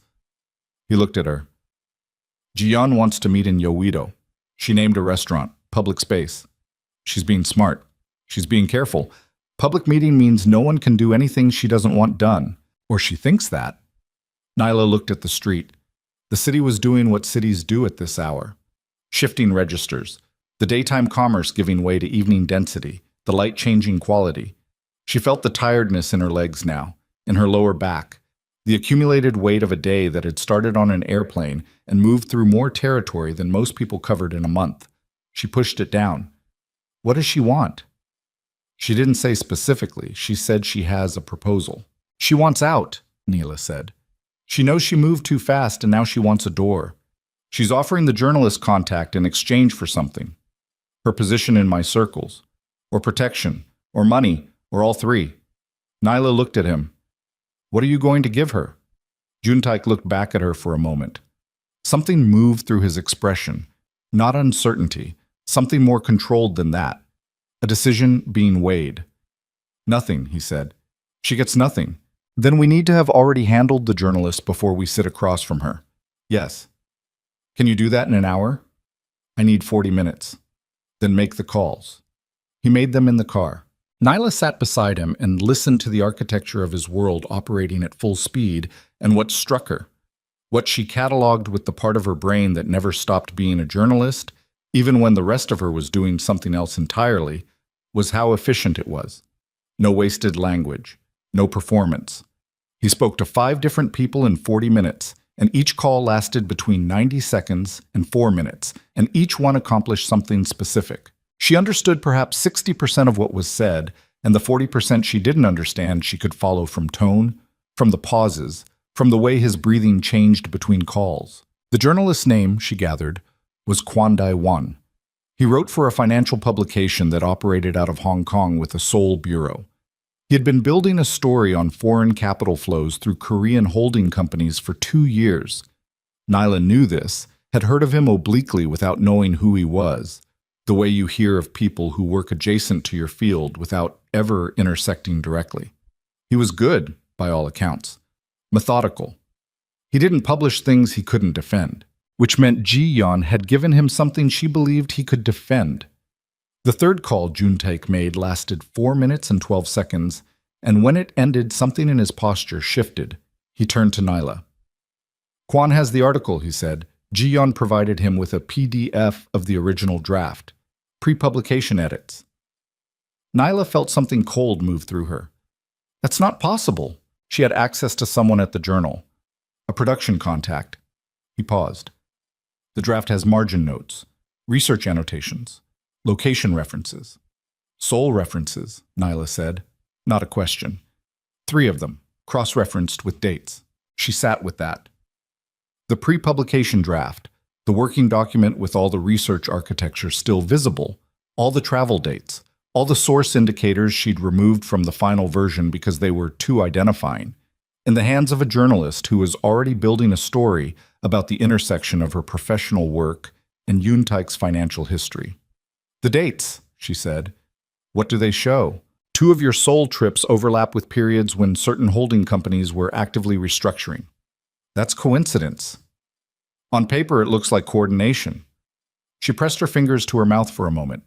Not from shock, she was past shock, but from the sheer mechanical precision of it, the craftsmanship of what Ji-yeon had constructed. She had to give it that much. It was elegantly done. Every piece plausibly deniable individually, devastating in aggregate. Can you reach Kwon directly? She said. Already arranged. He'll take a call. Then I need to be the one who calls him. Juntaik looked at her. I know how he thinks, she said. I know how journalists in his position think because I'm a journalist in his position. He has a source who gave him a story. He has documentation. He needs one more thing before he can publish. He needs the subject's response. Right now, I am the subject. She held Juntaik's gaze. If you call him, it becomes a story about an organization applying pressure to suppress a story. If I call him, it becomes a colleague conversation. I can find out how far along he is and what specifically he has, and whether there's a version of this that doesn't require what? She stopped. That doesn't require me to burn my own credibility to put out his fire. The car was quiet for a moment. Neela. I know what I'm offering, she said. Don't tell me you know better than I do what it costs. He held her gaze for a long moment. Then he handed her his phone. Not her own phone, his, with a number already pulled up and ready. Speaker, she said. No. Juntaik, you need to talk to him like a colleague, he said quietly. You can't do that on speaker in a car with me sitting next to you. You know that. She did know that. She took the phone. Oh. Kwon Dae-won answered on the 3rd ring with the careful, neutral greeting of a journalist who had been told to expect a call and had prepared to be unreadable. Kwon speaking. My name is Nyla Okafor. She kept her voice professional and unhurried. I'm the author of the piece you've been looking at. A pause. 2 seconds. Ms. Okafor, I wasn't expecting... I know, but I think we should talk before you go any further with what you've been given. She paused just long enough. Because whoever gave it to you has a specific agenda, and I want to make sure you understand what that agenda is before you make a decision you can't walk back from. Another pause. Longer. She could hear him adjusting, the sound of a careful person recalibrating. I'm listening, he said. The draft you have was accessed through a production contact at my journal. That access was obtained specifically to give you documents with visible research annotations that could be interpreted to support a narrative that doesn't reflect what actually happened. She kept her voice level. Even. The voice of someone reporting facts. The dates that appear significant, I can account for every one of them. I have source correspondence, expense receipts, editorial communications. Every Seoul trip in that research period has a documented journalistic purpose that has nothing to do with anyone named Seo. Silence on the line. The question you need to ask yourself, she said, is why your source waited until 48 hours before a public engagement announcement to bring you this material. If she believed it was legitimate, she had 2 years to bring it to you while you were already looking at these companies. Why now? What changed in the last 12 hours that made this suddenly urgent? She could hear him breathing. She could hear him thinking, which was a different sound. I'm not going to tell you not to pursue this, she said. That's not what this call is. I'm telling you that if you publish a story implying I was a source for the organization I was investigating, you will be publishing a story that is demonstrably false, and the person who told it to you will have used your credibility to execute a personal attack that has nothing to do with journalism. She stopped. I know you've been working on this for 2 years. I know that's a long time to be patient. I'm asking you to be patient for 48 more hours while I give you access to documentation that will tell you what actually happened. A very long pause.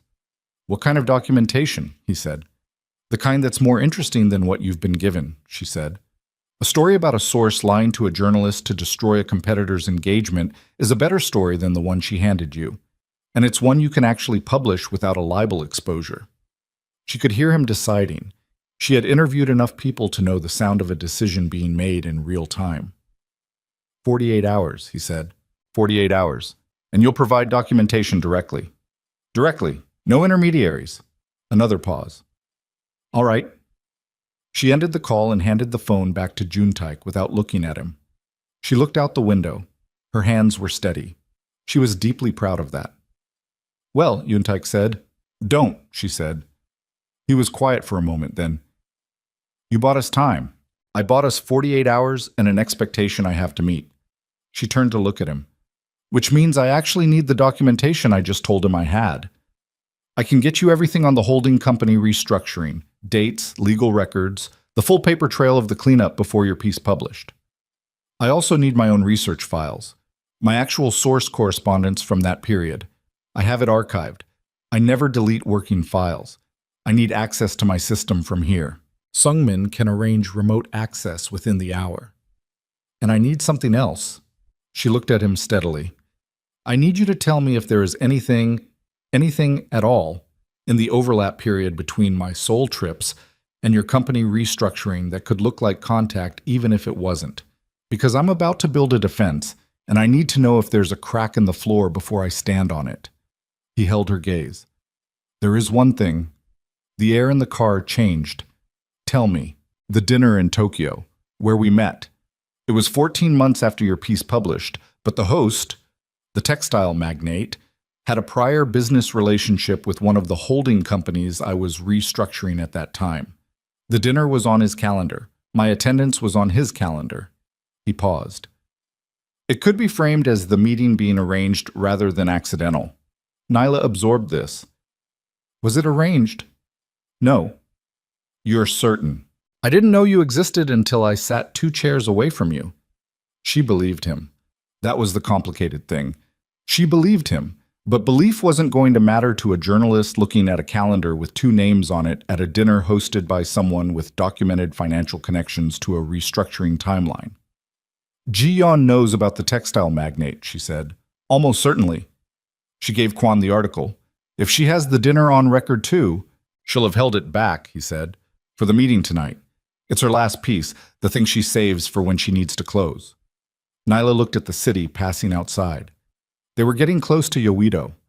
She could feel the route changing, the density of the Han River district replacing the residential streets. Her stomach had the particular tightness of someone approaching a thing they've been moving toward for hours, the moment when the distance runs out. She's going to put it on the table tonight, Nyla said. The dinner? The host connection? She's going to tell you she can give Kwon that piece on top of what he already has, and she's going to offer to hold it back if you give her what she wants. Yes. What does she actually want, Juntaik? He was quiet for a moment. Outside, the river appeared, dark and wide and moving with a slowness that made it look permanent.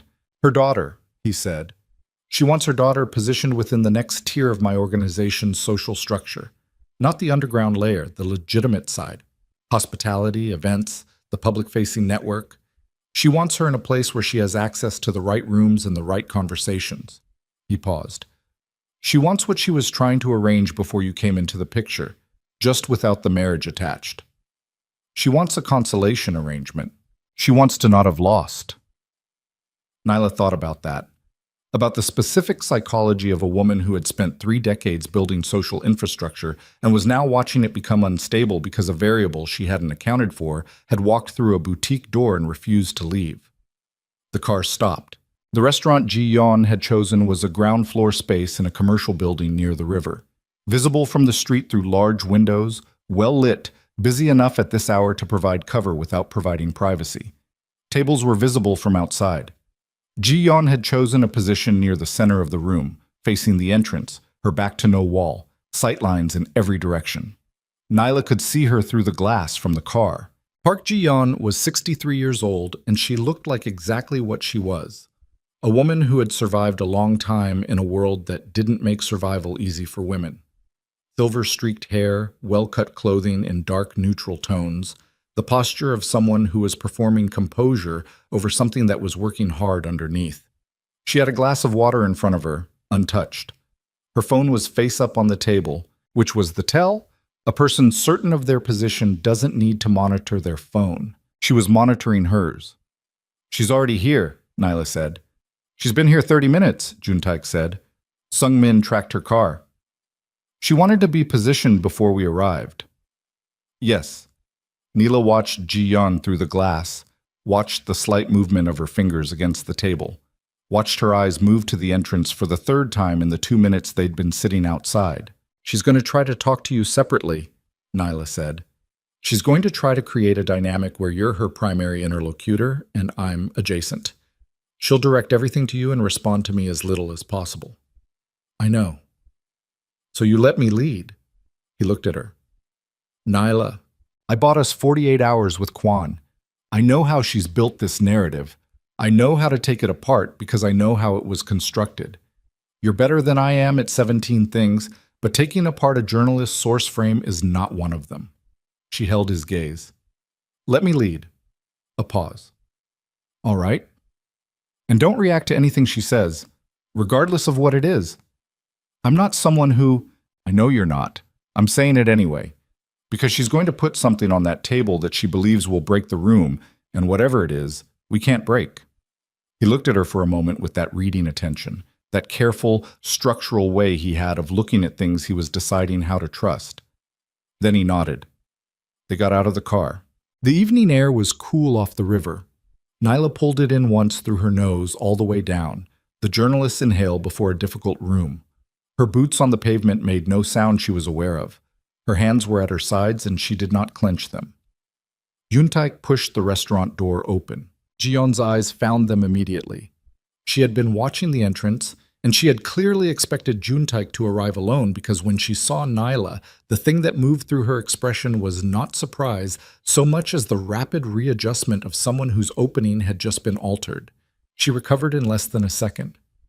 "Good," Nyla thought. "This is going to be harder than it would have been otherwise." They crossed the room. The other diners were close enough to hear if voices rose, far enough away to be comfortably ignorable. Ji-yeon had chosen the table well. Nyla sat down first, across from Ji-yeon directly, not at the angle that would have put her secondary. Juntaik took the chair to Nyla's right, which meant Ji-yeon's sightline to him passed through Nyla, which meant every time she tried to make it a two-person conversation, she would have to physically work around the woman she was trying to sideline. Ji-yeon looked at Nyla.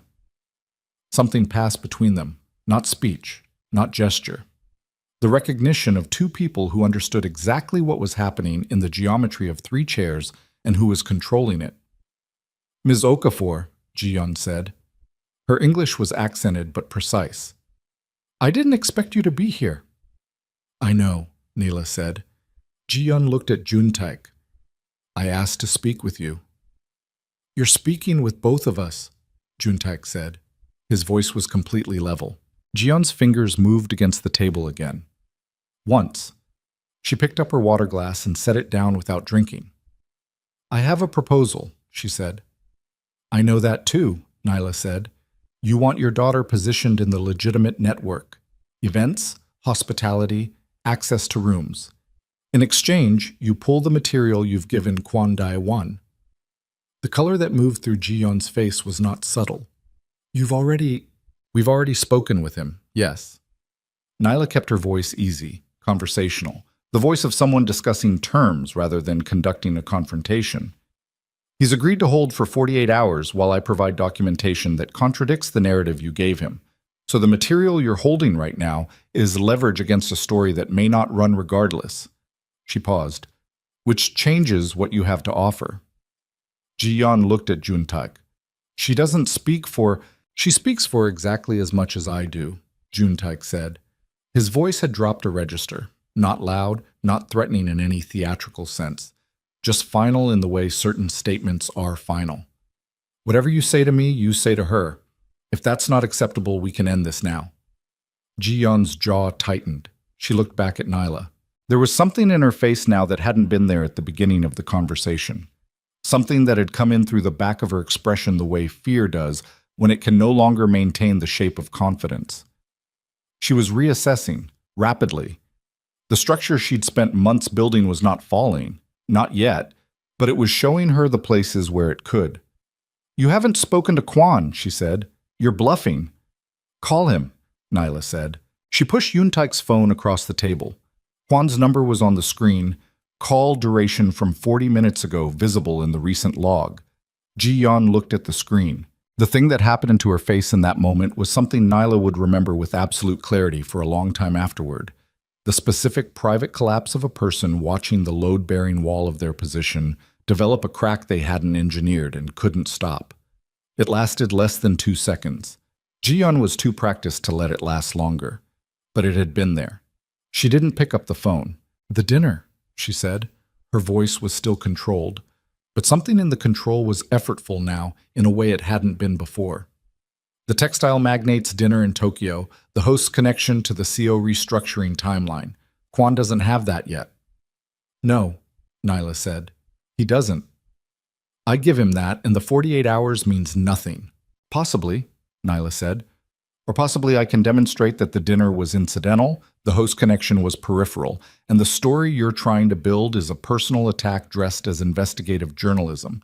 And Kwon, who has 2 years of professional credibility invested in this beat, decides he'd rather not be the weapon you use to settle a social dispute.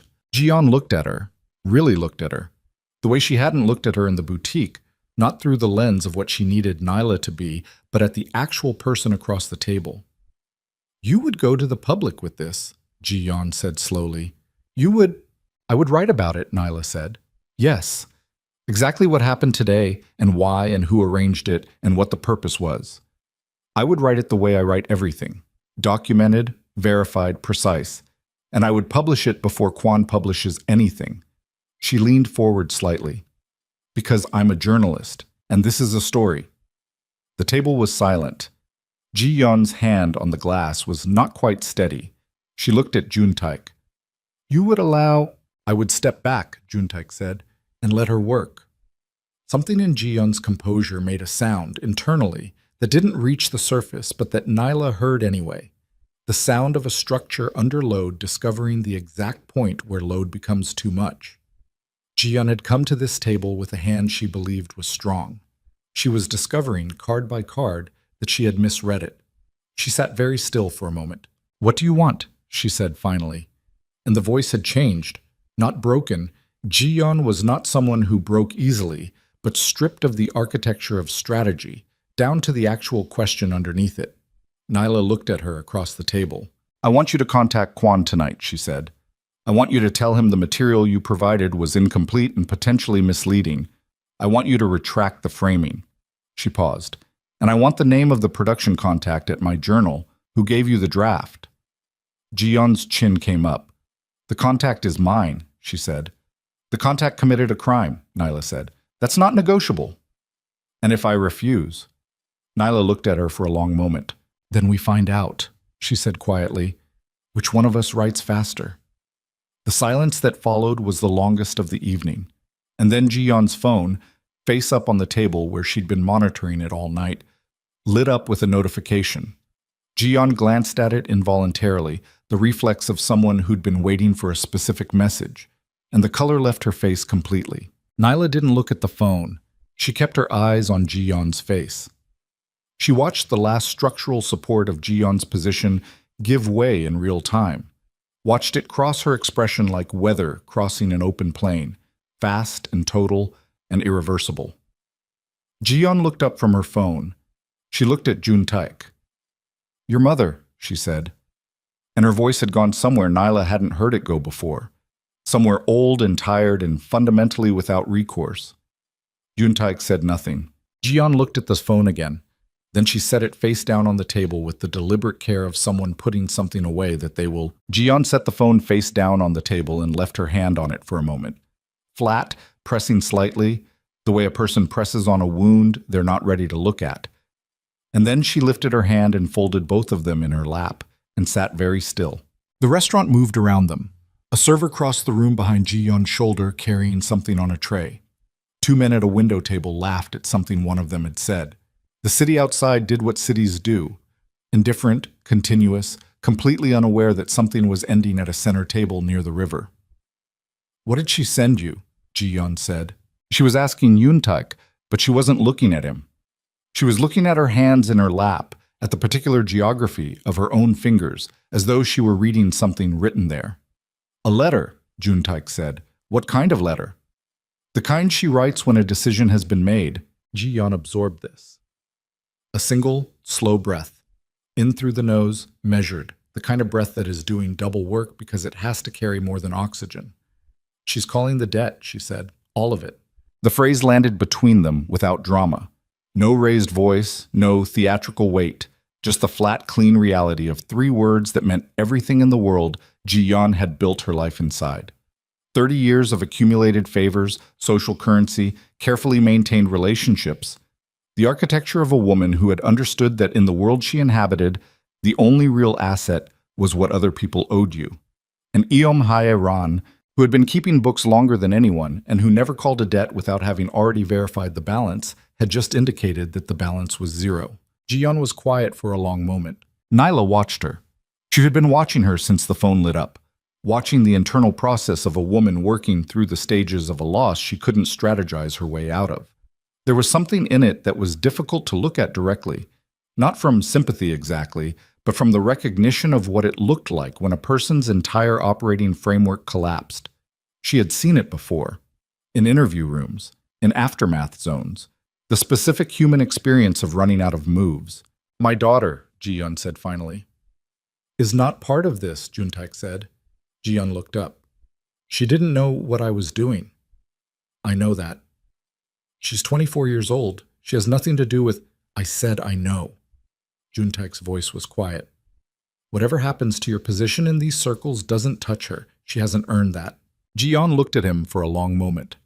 Something moved through her face. Not gratitude. She was too proud for gratitude in this moment, but its structural relative.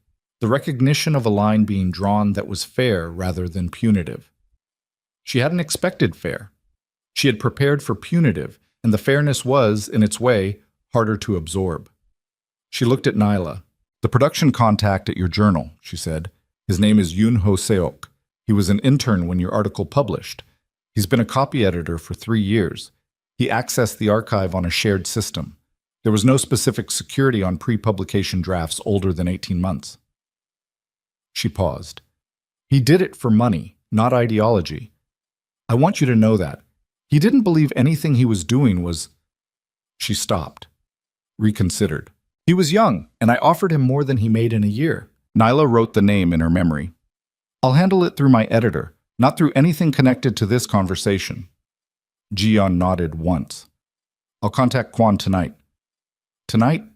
Nyla said. "Before midnight." "Yes." The table was quiet again. Outside the window, the river was invisible in the dark, but Nyla could feel it. That particular quality of air near moving water, a coolness and a slight charge, the sense of something large and continuous running just beyond the edge of sight. Jiyeon picked up her purse from the chair beside her. She moved carefully, the movements of someone who was managing themselves with great precision because they didn't trust what would happen if the precision slipped. She stood. She looked at Jun Taek. She seemed to want to say something and to be working through whether there was a version of it that didn't cost more than she had left to spend. Whatever she decided, she kept it. She nodded at him. Not a bow, something smaller and more personal than that, the nod of one person acknowledging another across a history that was now finished. Then she looked at Nyla. You stood your ground today, she said. In the boutique. Nyla said nothing. I was told you would leave. Ji-yeon's voice had shed the last of its strategic register. This was just the voice now, stripped down. The brief I gave Seo-rin was built on the assumption that you would leave, that 5 minutes of that kind of pressure would be enough. She paused. I've used that particular technique before. On other women, it has always worked. I'm not other women, Nyla said. No, Ji-yeon said. You're not. She left without looking back. Nyla watched her cross the restaurant, the straight spine, the controlled pace, the woman who had lost everything available to lose in this particular game and was walking out with her posture intact because some things you hold on to regardless. The door opened and she was gone. The restaurant breathed. Nyla sat for a moment without speaking. She was aware of the tiredness now in a way she hadn't permitted herself to be aware of it during the meeting. It came in from the edges of her, from her feet and her lower back and behind her eyes, the full weight of a day that had been nothing but sustained forward motion. She let herself feel it for exactly that moment, and then she set it aside. Juntaik was watching her. Kwon will hold, she said. Yes. I still need to build the documentation, the actual package, not the version I described to him. Sungmin has your remote access ready. You can work tonight at the hotel. She looked at him. What did your mother actually send her? He was quiet for a moment. A record, he said, of a financial arrangement Ji-yeon made 18 years ago. Money she moved through my father's organization under a name that wasn't hers. Technically, it made her culpable for something that had been handled quietly but never dissolved. He paused. My mother has held it since my father died. She has been holding it for 18 years because Ji-yeon was useful and because releasing it would have caused damage in multiple directions. He looked at his hands on the table. She released it tonight. Your mother let Ji-yeon operate in your circles for 18 years, knowing she had that record. Yes. And she chose tonight. She chose you, he said simply. The words were not dramatic. He said them the way he said most things, without performance, without the inflation of significance, just the fact of them, plain and real. She felt them land in the center of her chest and stay there. She looked at him across the table. The restaurant, the city, the entire day contracted to the particular size of this moment. 2 people at a table near a river they couldn't see, in a city that had tried to make her small and had not succeeded, looking at each other across the accumulated evidence of a day that had changed the shape of things. I need to ask you something, she said. All right. At the dinner in Tokyo, the textile magnate's dinner, is there any possibility, any version of it, even one you don't fully know, that it wasn't coincidental, that someone arranged for you to be there when I was there? He held her gaze. She could see him taking the question seriously, not bridling, not reassuring her, actually thinking through it. I've asked myself that, he said, since I found out about the host's connection to the restructuring. I've asked myself whether someone in my organization who knew I was doing the restructuring also knew you were the journalist who had written about the companies. Whether someone put us in the same room deliberately. And I don't know about, he said. I genuinely don't know. I've traced the dinner invitation and it came through a legitimate channel, through someone who had nothing to do with any of this. But I can't prove a negative. I can't prove that someone didn't engineer the conditions for the invitation to reach me. The awesome or some. He paused. What I can tell you is that everything that happened after that dinner was mine. Every choice. Every decision to be honest with you about what I am and what I do and what entering my world means. None of that was engineered. None of that had an agenda. She studied him. She had spent a career reading people under pressure in rooms where the stakes were real and the truth mattered. She was reading him now. Okay, she said. Okay. I believe you. She held his gaze. And I need you to understand that if I ever find a reason not to, if I ever find a piece of this that you knew and didn't tell me, there is no recovering from that. Not because I'm making a threat, because that's the truth. I understand. Good. She picked up her bag. She stood. He stood. They left a bill on the table that neither of them had paid attention to and walked out of the restaurant into the night air by the river, and for a moment neither of them spoke. The city ran its nighttime frequencies around them. Beck was visible at the car, 50 feet away, reading something on his phone and pretending not to watch the door. "The engagement dinner is tomorrow evening," Juntaik said. "I know. My mother is going to be there." "I know that too." "She'll have told the family what happened today, all of it, or the version she chooses to tell." "What version will she choose?" He thought about it. "The true one. She doesn't edit for comfort." "Good," Nyla said. "Neither do I." He looked at her. In the ambient light of the riverfront, she could see his face clearly, the tiredness in it, the thing underneath the tiredness that was something more than relief and something less than peace. The specific expression of a man who had spent the day navigating the consequences of a world he'd built and was now standing on the other side of it with someone he hadn't expected to still be standing there. "Today was—" he started. "Don't summarize it," she said. "Not tonight." He stopped, almost a smile. "No. Tomorrow we summarize. Tonight I'm going to the hotel, and I'm going to work for 4 hours, and then I'm going to sleep. And tomorrow we'll put on the appropriate clothes and go to the dinner and meet your family properly. And the package from my mother," she had almost forgotten. "I'll go back for it in the morning. She'll be expecting you. Then she won't be disappointed." He looked at her for a long moment in the dark by the river. Then he reached out and took her hand. Not held it, just took it. The briefest pressure of his fingers around hers, a full second of contact, and then he let go, and they walked to the car. She worked until 2 in the morning. The documentation package she built for Kwandai 1 was thorough in the way her best work had always been thorough. Not just complete, but architecturally sound, each piece connected to the next in a way that told a coherent story. Her soul trips accounted for, her source correspondence verified. The timeline of the holding company restructuring laid alongside her research timeline in a format that showed not coordination but parallel motion. 2 separate processes that happened to intersect in a city of 10 million people during a period of broad financial activity. She included something she hadn't planned to include, a brief note, personal rather than professional, addressed to Kwan directly. She told him about the boutique, about what had been done and why and by whom. She told him she was not asking him not to write about it. She was offering it to him as a better story, documented and verifiable, about the weaponization of journalism as a tool in a private power struggle. She told him she would provide everything he needed to publish it if he chose to pursue it, and that she had no financial interest in the outcome, only a professional one. She sent the package at 2:17 in the morning. At 2:43, her phone showed a message from an unknown number that resolved when she checked the routing to the same channel Ji-yeon had used earlier. 2 words. "It's done." Ji-yeon had called Kwan. Nyla set her phone down on the desk and looked at the window. The Seoul skyline was doing what skylines do at this hour.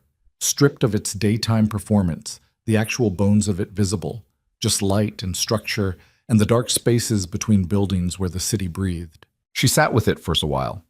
The day from the beginning, the airport, the hotel, the decision to go out alone, the boutique, Seorin's voice, the shutters, Juntaik entering the room, Hyeran's apartment and the silk package, and the conversation that had moved in the space of an hour from assessment to something she was still locating the right word for. The restaurant. Ji-yeon's hand pressed flat on her phone, the river she'd felt but not seen. She had arrived in this city less than 18 hours ago. She went to bed at 3 and slept without difficulty, which surprised her. She had expected her mind to keep working, to keep pulling threads. Instead, it let go, and the sleep that came was deep and without narrative. Just dark, just rest, just the body doing what it does when it has been asked to sustain more than usual and finally given permission to stop. In the morning, she went back to Hanam. Hyeran's building in daylight was different from the building it had been at night. Smaller looking, more ordinary, the architecture of it clearer without the dark pressing against its edges. Neela came alone. She had told Juntaik she would handle this part without him, and he had not argued, which she appreciated. The household assistant who answered was not the same one as the night before. This one was older, with a manner that was warmer without being familiar, and she led Nyla through the same corridor to the same sitting room. Hyeran was at the window again. This seemed to be where she thought. The window, the city below, the particular discipline of looking outward when the internal landscape required management. She turned when Nyla entered, and in the morning light she looked different too. Not older exactly, but more dimensional.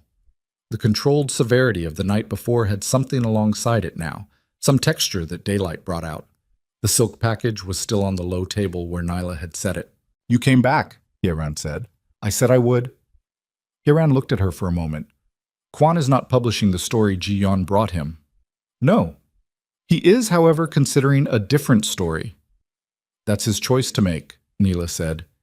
"It's a legitimate story. I won't interfere with it."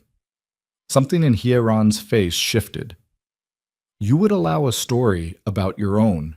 "I would allow an accurate story about what happened, yes." Nyla held her gaze. "That's how it works in my profession. You don't get to control the story. You only get to make sure the true version is available." Hieran was quiet for a moment.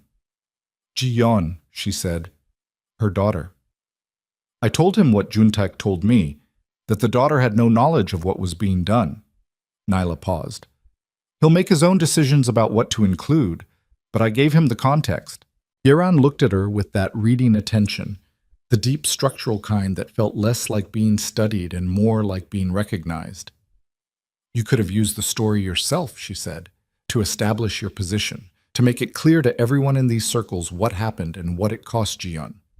That would have been," she searched for the word. "Efficient," Nyla said. "Yes, I know." She met Hieran's eyes.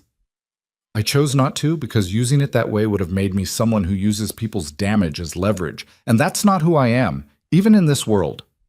She paused. "Especially in this world." The room was quiet for a long moment. Hieran crossed to the low table and picked up the silk package. She held it out. Nyla took it. In the morning light, she could see the textile more clearly than she had the night before.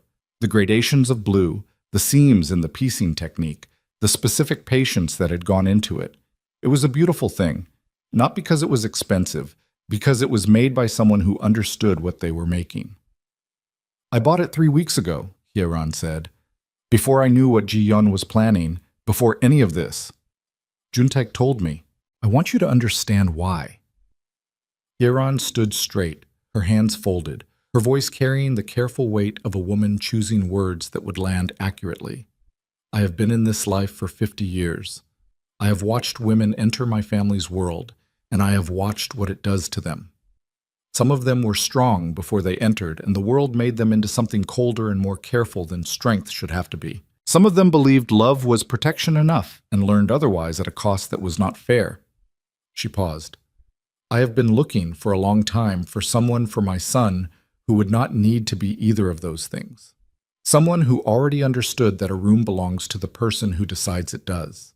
Nyla held the package and held Hieran's gaze and felt the weight of what was being said. Not the sentiment of it. She was careful about sentiment, but the structural truth underneath it. The recognition.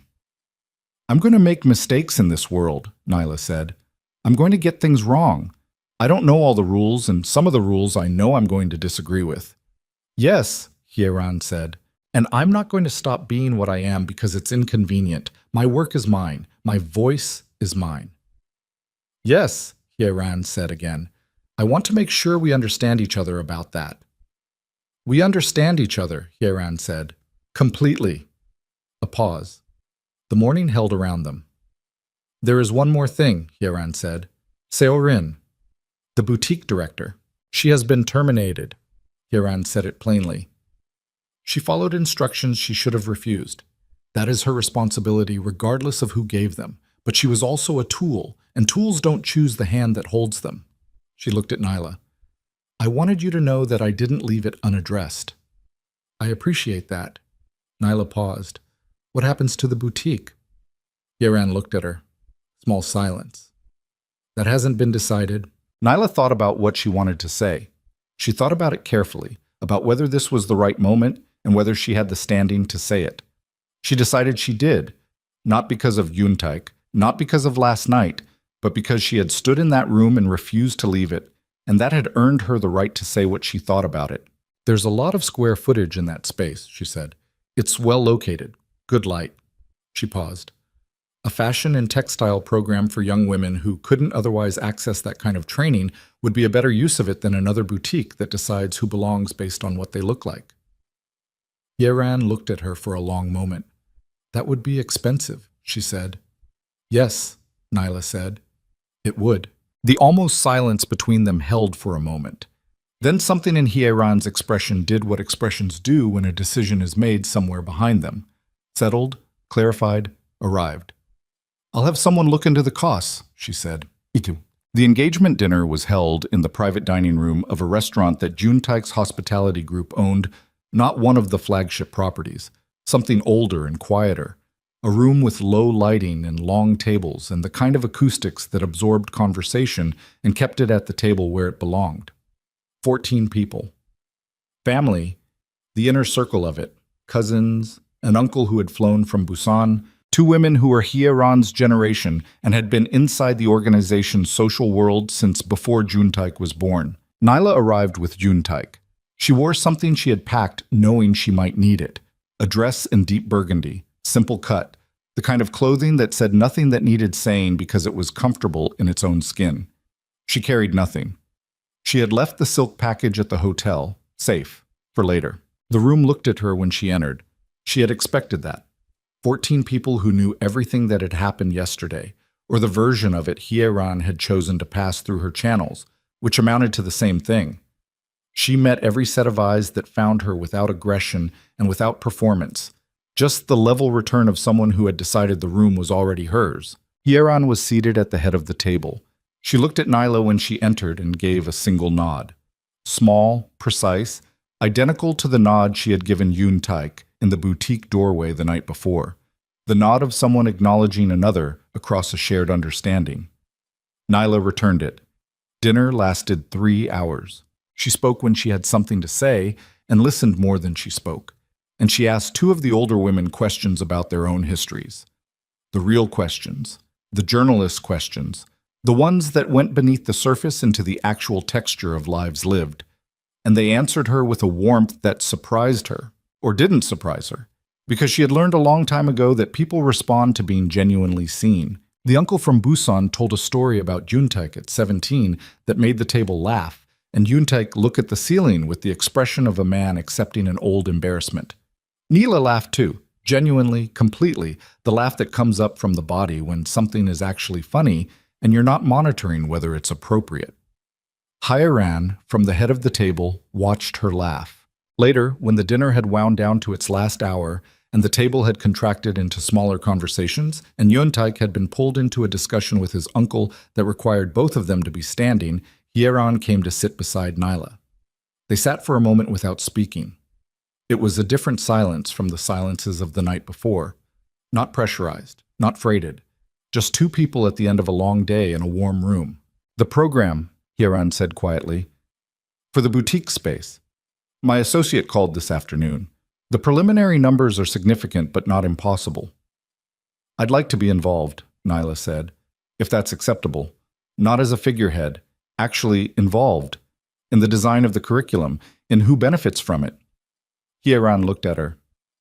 You would stay involved in something like that, with your schedule.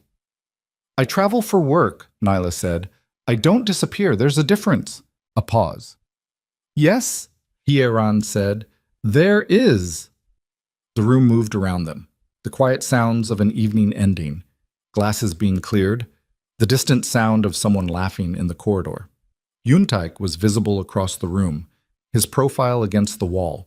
Something in the set of his shoulders that was different from the set of them in the boutique, in the operations room, in the restaurant by the river. Looser. Something allowed to be loose that had been held tight for a long time. He felt her looking and turned. Across the room, through the warmth and the noise, and the distance of a table that had held their engagement dinner, he looked at her. She looked back. Weeks later, 4 weeks, and Nyla would not have said those weeks were easy because they were not. They were the weeks of documentation filed in a story published by Kwan that ran in a Seoul-based edition and generated 2 days of significant attention before being overtaken by other news. The weeks of calls with her editor and a quiet conversation with Ho Seok that ended his copy editing career without ending his ability to find other work. The weeks of learning the rhythms of a life that moved between her world and Juntaik's in ways she was still mapping. 4 weeks later, she sat at the desk in the apartment she had taken in the Mapo district, her own place in this city, negotiated with the same intention with which she negotiated everything, and she worked. The window in front of her faced west. In the evenings, the light came through it at a low angle that turned everything in the room briefly gold before it went. The Han River was visible from this angle if you knew where to look. A strip of dark movement between buildings, easy to miss, impossible to unsee once you'd found it. She was writing. Not the Quan piece. That was behind her. Something new. The piece she had been building in the back of her mind since the moment the boutique shutters came down. The piece about rooms, about the architecture of exclusion, about the way certain spaces are constructed to communicate to certain people that they do not belong, and about what it costs, and about what it means to refuse to accept that communication as final. She was not writing about herself specifically. She was writing about the pattern of it, the systemic grammar of it, the way it operates across cultures and contexts and class lines and every other line human beings use to establish who is inside and who stands at the glass. She was writing it the way she wrote her best work, from inside the thing, from the place where experience and analysis met and produced something that was neither purely personal nor purely abstract. She had been writing for 2 hours when her phone buzzed. A photograph from Juntaik. Taken, she could tell from the background, somewhere in the northern part of the city. A construction hoarding around a building. The former site of Maison Uel, the signage already gone, the windows covered with the paper that meant work in progress. On the hoarding, someone had written in large temporary letters, "Coming soon. Uel Textile Arts Foundation." Below the photograph, a single line from Juntaik. "They broke ground today." She looked at it for a long time. Then she set her phone down and turned back to her window and the strip of river she could see between the buildings if she knew where to look, and she thought about what it meant to claim a room. Not once, not in a single dramatic moment, but continuously. Every morning, every city, every space that had been designed with someone else in mind. She had walked into a boutique in Cheongdam-dong on a Tuesday afternoon wanting to buy a gift, and the room had tried to make her into a question mark. She had refused. That refusal had cost her something. The ease of the exit, the comfort of not knowing, the protection of not being seen clearly. It had cost her a day she would not have chosen and a knowledge of this world she could not unknow. But she had not left the room. And the room, this city, this life, this thing she was building with both hands in full knowledge of what it contained. The room had changed around her because she had stayed. She turned back to her screen. She began to type the paragraph she had been building toward for 2 hours, the one that sat at the center of everything the piece was trying to say, and she wrote it without stopping, without revising, the way the best sentences come, not composed but arrived at, because you have been walking toward them long enough that when you reach them, they are already complete. The room belongs to the person who refuses to surrender their place inside it, not the person with the most money or the most history or the most certainty that they belong. The person who simply, stubbornly, at cost to themselves, stays. This is not a statement about courage. Courage is too clean a word for it. It is something older and less heroic and more necessary than courage. It is the decision, made sometimes in the space of a single breath, that you were here before they tried to make you leave, and you will be here after. She read it back once. Then she kept writing. Outside the window, the light moved toward evening, and the city ran its frequencies, and the river moved between the buildings with the patience of things that have been moving longer than anyone watching has been alive. And in a building going up in Cheongdam-dong, the walls that had held exclusion were coming down, fade out,